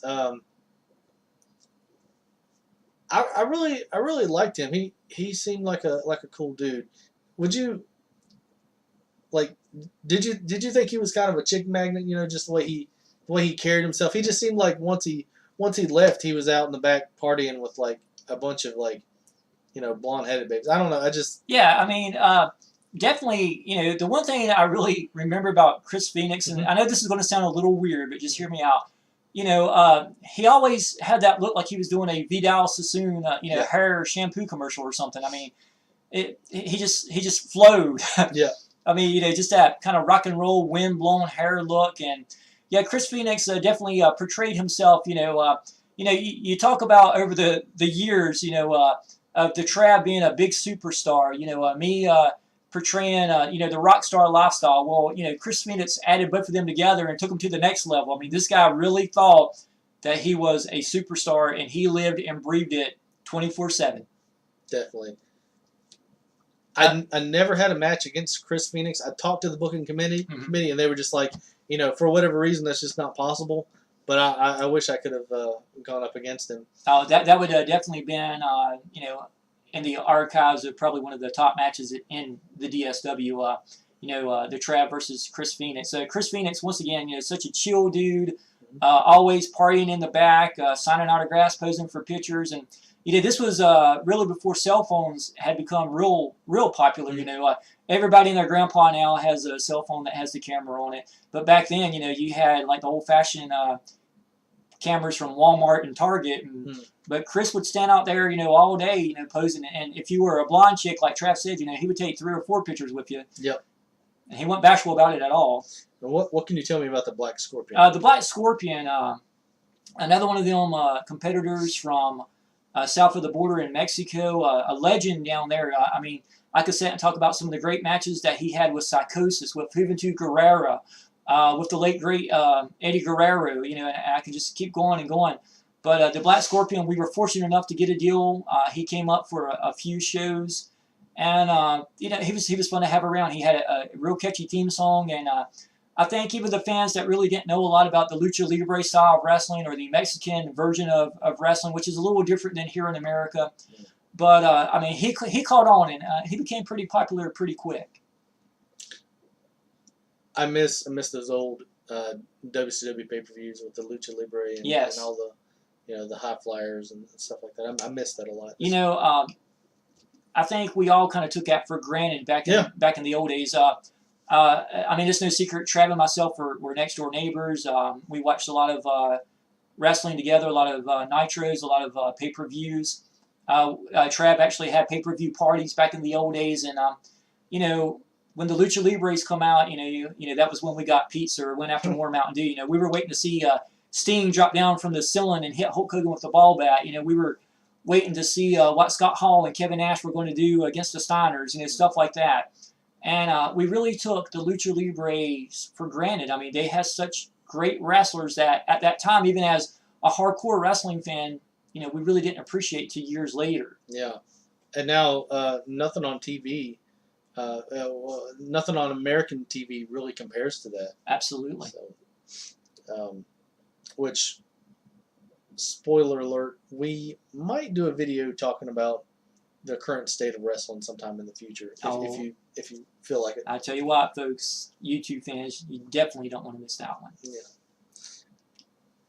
And again, like we mentioned this, match 26. That was the Iceman. That was me against Rockstar Rob against originally it was supposed to be us, me and Robbie, for the LWW World Heavyweight Title, and out walked Mr. Friday Night, who said, wait a minute. He's like, I was the last LWW World Heavyweight Champion. He's like, I deserve to be in this match, so it became a triple threat match. Yeah, and I mean, it was very shocking when he showed up earlier to see Mr. Friday Night back. I mean, make no mistakes, here's a guy I haven't seen for like 10 years. And I talked about earlier, I remember the one pay-per-view, I think it was pay-per-view number 3 in the LAW Federation, when he dropped me on my neck. That's something you don't forget, fans. But I was shocked, and to have that match last night against the Trav and Mr. Friday Night, I mean, it was surreal just to be back, and so many emotions going through my mind. Just the feel of the ring again, the crowd, the fans, everything that we've worked on over the years and what we're trying to accomplish now. To take it to a whole new level, and and then it's kind of, knowing that we're going to make this video today talking about it. You think about, well, what type of shape you're going to be in, how are you going to feel, and when the Trav's kicking you and smacking you around, you know it. When Mr. Friday Night's jumping on top of you, you feel it. And it was a great atmosphere last night, and I was excited to take part in that matchup. Yeah, and unfortunately, neither one of us walked away with that heavyweight title, surprisingly. But in our defense, we were not prepared for that addition, and I think we ended up we kind of allied a little bit. We started going up, just beating on him, both of us together. But that night, he just, I guess maybe he had a little bit more rest. He was more pumped. Maybe he wanted it a little bit more than we did, and he got the win. I tell you, and you got to think about it again. The Trav, 5-time world champion. I am a Hall of Fame wrestling star, the leader of the East Coast version of the Bullet Club. We know our way inside a wrestling ring, and just to be caught off guard, the Trav at one point, was ready for the crossroads, and for whatever reason, Mr. Friday Night was able to weasel his way out, and at one point I had kicked him in the stomach and was going in for the fade to black, one of my finishers, and I don't know if it was the sweat or whatever, but he weaseled right out, and it is what it is. Congratulations, Josh, but let me tell you, next time you see me or the Trav, it's not going to be that way. And so now, we're getting into the world heavyweight bracket, and so it looks like Mr. Friday Night walked away with the LWW World Heavyweight Title, our 27th match of the night. What's the longest event, a wrestling event? How many matches do you think you've seen in like one event, like longest? I guess probably one of the longest pay-per-views would probably have to be Wrestle Kingdom, which is put on by New Japan Pro Wrestling. Mm-hmm. It goes several hours, and of course now they're talking about this year's WrestleMania having so many matches that it might actually not end till some point Monday morning. Whoa. So I mean, that's long pay-per-views events, but you know what? New Japan Pro Wrestling, the WWE, that's nothing compared to Dark Side Wrestling. Nah. So yeah, 27th match of the night, we had Jamar going up against Overdose. Now they had just won the tag team titles, didn't they? Yes, they did. And now they're having a singles match for the EWF World Heavyweight title. Both of these competitors, former EWF World Heavyweight champions. So I guess one of them, tag team champions, but one of them had to have this title. So that was a very hard fought match, and you see a lot of we saw several finishers in the match, and you thought Jamar would get his Jamar slam, and you would think like he's got it. Then Overdose would kick out. Overdose would get his pedigree on him and go for the pin. Jamar kick out. This went on for a long time, but in the end, Overdose walked away with the EWF World Heavyweight title. Yes, and that was a very long match. If memory serves me correctly, a little over 23 minutes. This classic battle between these two big superstars. And like Trav talked about, they were the tag team champions. Sometimes you have to put your friendship on the line just for a moment. People can compete against people and remain friends, and that's we know Jamar and Overdose are close as far as that goes. But in the end, at the end of the night, only one can walk away with the World's Heavyweight Championship. And now they take it to the next level. Overdose is the one that's going to go on to the live pay-per-view shows. Just a few weeks down the road from now, Jamar's going to be the one sitting at home watching them. So, I mean, does that plant a seed in them being the tag team champions? Or can he put that emotion aside and be glad that his best friend is going on? Interesting. We'll see. And both of them still they have to defend that title, the tag team title, at some point. So, yes. So yeah, that's going to be interesting. That will be interesting to see if there's going to be a feud there, or if they will stay a team. We'll have to see. 28th match of the night, Team Darkside, Rockstar Rob and Scream with Miss Attitude going up against the Joker and Gothic Mayhem. And this is a non-title tag team match. I think Scream was like, he was like, yeah, he wanted you to be in this match. And I had just competed in a match about 30 minutes prior, but this is what I was all about. Team Darkside.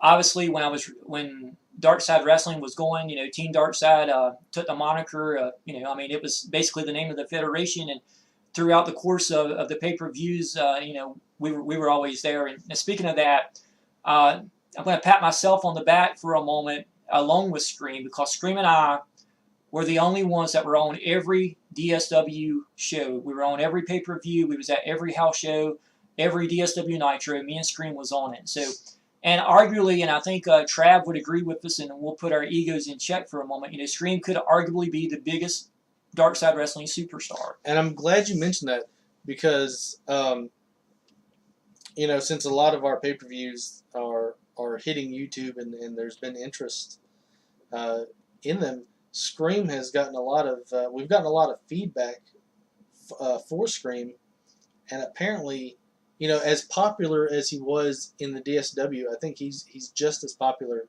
on YouTube. People saying like, yeah, man, that Scream character, he's entertaining. We want to kind of see more of him. And spoiler alerts again, we might have a video if we can get in touch with Scream. And Robbie, if you feel like interviewing Scream, maybe that'll be a video we can post sometime in the future. Well, obviously, I saw Scream last night at this event, and I had actually talked to Scream a few weeks ago, and about that very subject. And it's no secret, we will be seeing. Mark that down. We will be seeing Scream on this YouTube channel representing the DSW Federation, and of course, Scream had the best-selling merchandise in the history of DSW. We were lucky enough to have in this guy that was famous from the Scream movies.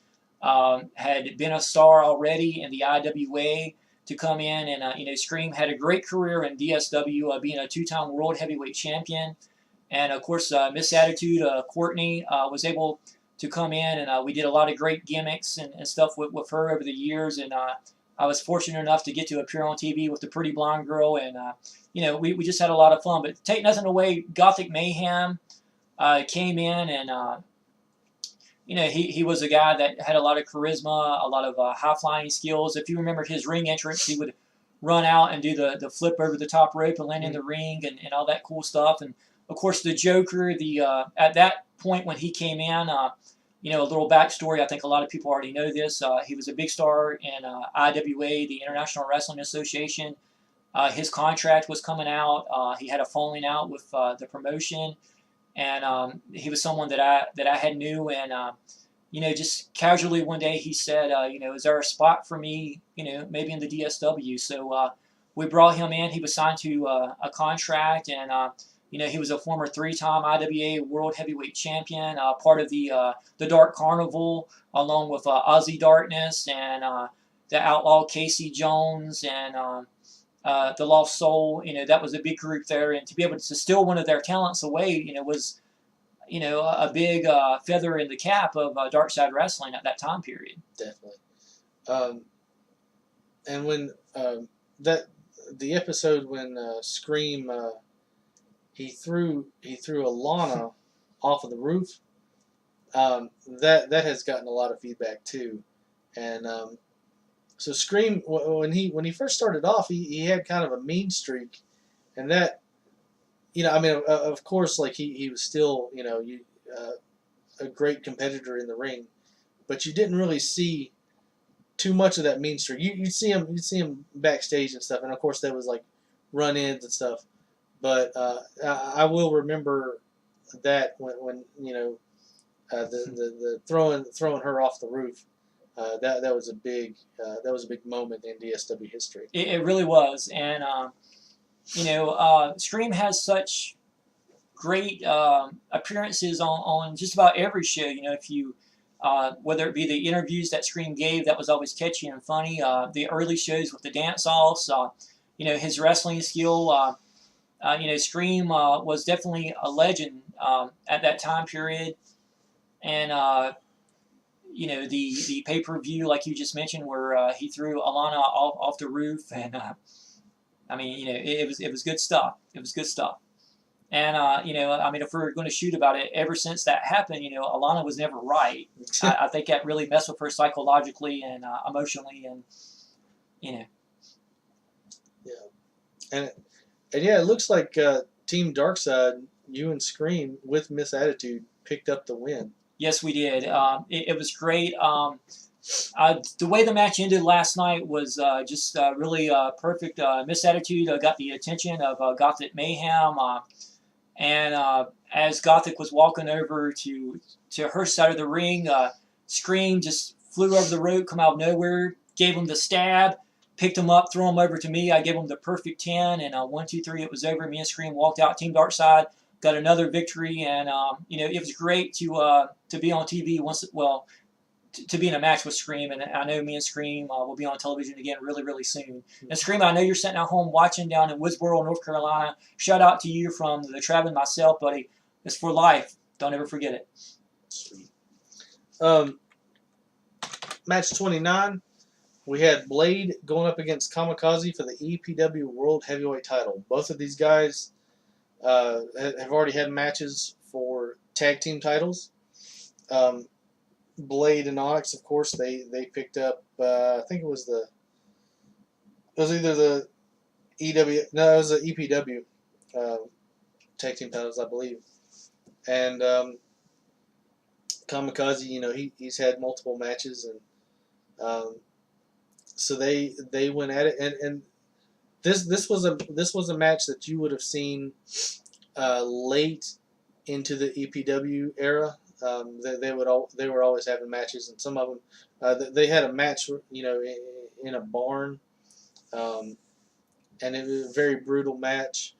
And I think that rivalry came a little bit into the DSW. I think they had some matches in the DSW. Although it seemed like I think at the time I think it was Kamikaze and Onyx had kind of a feud in the DSW. They did. But yeah, this was a match because you've got a powerhouse like Blade going up against Kamikaze, a guy that can do all this acrobatic and flips and type stuff. Uh, definitely, definitely a world heavyweight title match. Oh, definitely so. And I know the fans was excited to see this match progress. And once again, we've already talked about it several times on this program. Kamikaze, the high flyer, Blade, the powerhouse, and they had some great matches. I remember, obviously, like Trav just mentioned, the big barn match on the EPW show, and then the backlot brawl that they had in DSW. I mean, just some classic matches, and to see Blade get the victory last night might have shocked a few people, in my opinion. Yeah, Blade is one of those guys. If he catches you in the his crusher, you're gone. And I've actually taken what's it called, like the 3D. I've taken that from Onyx and Blade, and that was devastating, a devastating move. But just the cutter by itself, from Blade, you you'd see matches between Jamar and Overdose, and they would they would trade finishers, so it was kind of undetermined who was gonna take the win.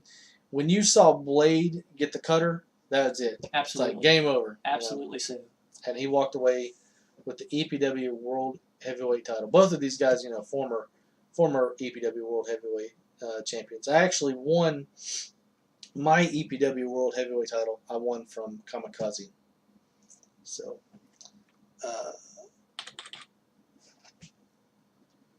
match 30 and the final match of the night. We have Rockstar Rob going up against the Joker, going up against myself, the Iceman, going up against the Midnight Creeper, going up against Forsaken, and going up against Bill Akers. So this was says 10-man battle royal. 3, 4, 5, 6. I guess the other guys must have called in early, but yeah, it was like a 6-man battle royal for the DSW World Heavyweight title. Well, I mean, obviously, if you were stepping in the ring with any one of them guys, I would have left early too. So, I don't blame them. One of the guys that we really haven't mentioned and talked about on this YouTube program is the franchise Bill Akers. Here was another guy that was part of the early days of the Dark Side Wrestling pay-per-views from Beverly Hills, California. Had the perfect plex, as he called it, fisherman suplex. Some people may refer to it. Bill Akers was a great athlete, and he came from also the IWA. As a lot of people may remember, the franchise Bill Akers was one half of the Red Express at one time, which was an interesting tag team, former NWA World Tag Team Champion, I believe, on 5 occasions. So Bill Akers no stranger to the wrestling atmosphere. Yep, and the Midnight Creeper. I mean, we've talked about everybody, but the Midnight Creeper, and he's had a lot of battle royals. A lot of these guys have had experience in battle royals, Royal Rumbles. So this was kind of the accumulation of just all of that animosity and battles and matches that these guys have had with the ultimate, the DSW World Heavyweight title. I mean, that's the name of the game right there, and of course me and you, we have had matches. We had matches earlier that night. and it was Rockstar Rob that walked away with the win, recapturing the DSW World Heavyweight title. It was a big moment for me once again in my career to stand on top of the mountain as the heavyweight champion. But it doesn't really count until we get to the online Onslaught pay-per-views. Right. So I mean, even though I won the title last night, these other champions won the belts. Until that shows up, we're not the official champions. So I'm very humble about that. It's not something that I'm going to go around and brag to all the fans about being the champion again, because we don't know what's going to happen in the future. I have full faith in my wrestling ability, but it's the name of the game. Everybody wants to be the champion, and in the end, just like Highlander, in the end, there can be only one. And I remember I spent most of my match wrestling Bill Akers. That was actually the first time that I actually wrestled Bill Akers. Yes. I had talked to the booking committee about maybe doing a match with Bill Akers, and they were like, "Nah, it's just not in the cards." But I was able to go up against him here, and he kept me occupied, so I wasn't paying attention to everything else that was going on. And you want to talk about your win and who you got your pin on there? Make no mistakes. This was a battle royal event. Mm-hmm. So, it's not like I beat all these guys. Let me clarify that. It was over the top rope. If you're over the top rope, you're out. So, it's not like, all these guys were being pinned. So even though I won the match and I might have beat the competitors, it's not like I was dropping everybody on their heads. I just happened to be in the right place at the right time. And actually, the ending of the match was very interesting. We have the Iceman Travis Lane here up against the Joker. Two big stars. Travis Lane was the leader of GX. So many great super stables over the years. You have the Joker, who I talked about earlier, was part of the Dark Carnival in the IWA. And, they're over there, and I see my chance. And it kind of happened kind of weird, as I'm running up behind the Joker here, the Midnight Creeper comes off, and he catches me in a clothesline. And as he gets ready to go off the ropes to go for the Creeper call, he bumps into them and knocks them over the ring. So I'm able to flip backwards, and as the Midnight Creeper comes running in, I hit the Fade to Black DDT, pick him up, and throw him over. So, I mean, I was just in the right place at the right time. Lightning struck twice on that night, and I got the victory.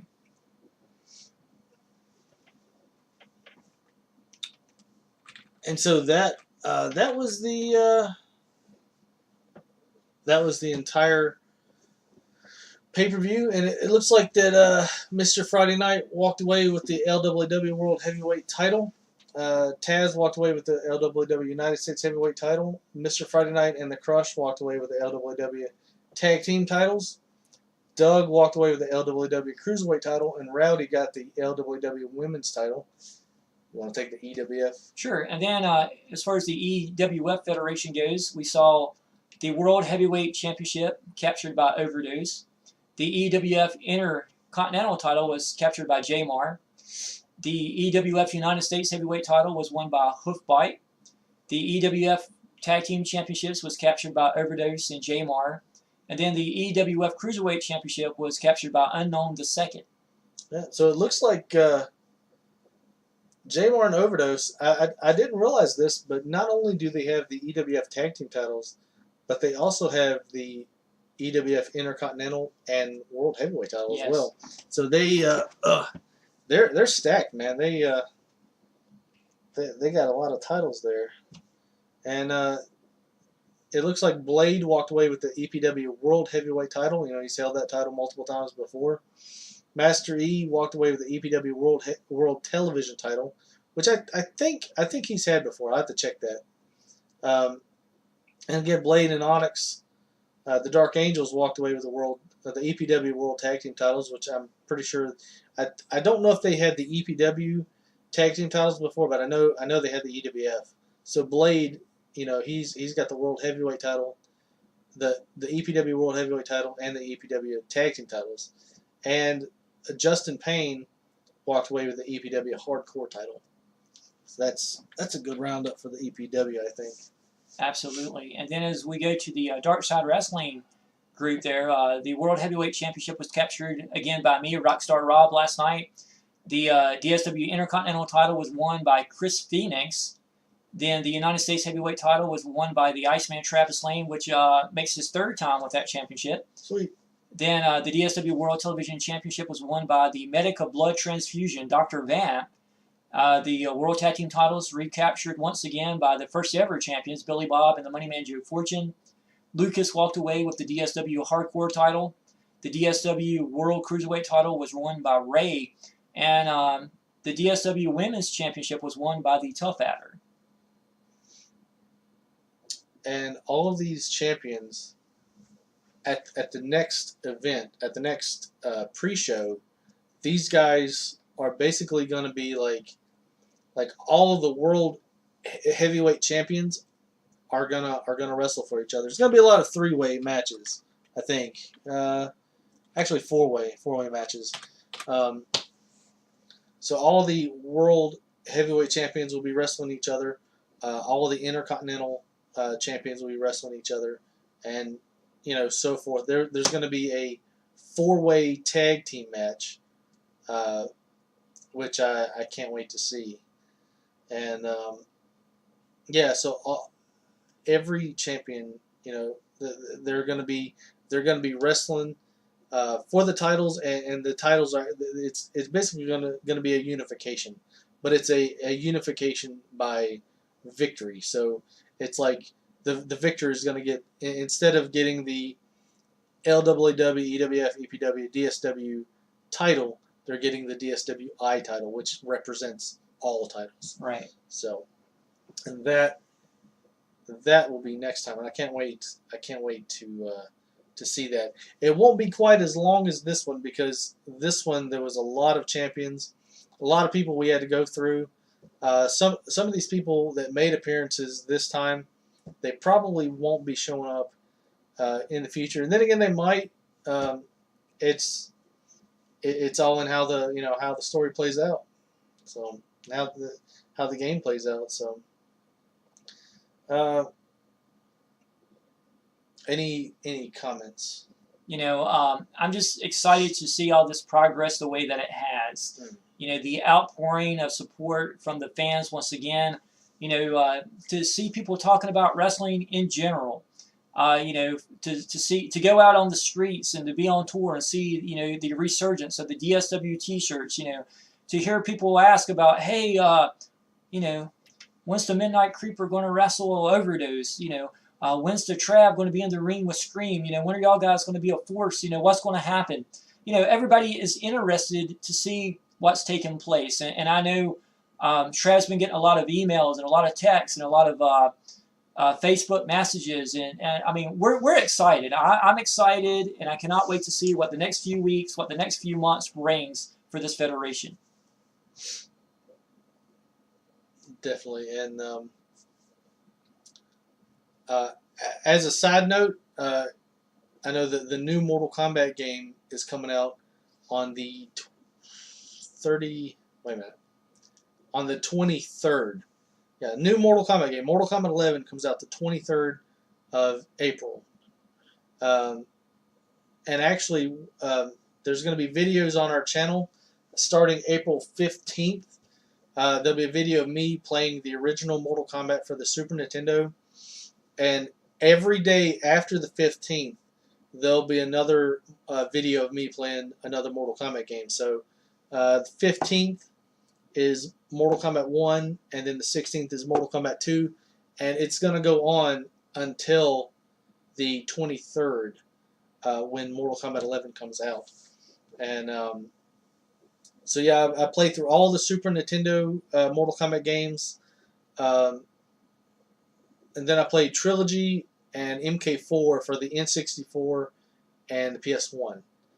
And there's actually another one. There's a bootleg regular Nintendo Mortal Kombat game that I want to cover sometime in the future, which I haven't got to at this point. But so yeah, if you're a Mortal Kombat fan, you're definitely going to want to check that out. April 15th. And yeah, I'm really excited for Mortal Kombat 11 to come out on the 23rd of April. So. Got a lot of great things going on, and also just a reminder, if you're watching this and you haven't subscribed, if you haven't hit the like button, don't forget the Ass Man Travis's YouTube channel. All kinds of great stuff, a lot of videos, a lot of wrestling type stuff, just stuff to keep you interested. Be sure to click that in, and I hope you don't mind me mentioning this, Trav, but me and the Trav's actually going to be on tour May 11th on a Saturday night, Parisburg, Virginia, at the Community Center for this year's Relay for Life show for Giles County, Virginia. We raise money in the fight against cancer. The Trav's going to be there. I'm going to be there. Kim Woodyard's going to be there. The Boogie Woogie Man, Jimmy Valiant, a lot of our wrestling buddies. So it's your chance to come catch us out in person. We'll be more than happy to sign an autograph, pose for a picture, and if you're blind, we'll pose for 3. It doesn't matter. So, come out and see us, and we hope to see you there. So don't forget, April 15th. April 15th. New Mortal Kombat by the Trav. Yep. Saturday, May the 11th, Parisburg, Virginia. Me and the Trav live on tour, so don't miss it, folks. Yep. And all those videos are already uploaded and ready to go. They hit at 6 a.m. Eastern Standard Time, starting April 15th. And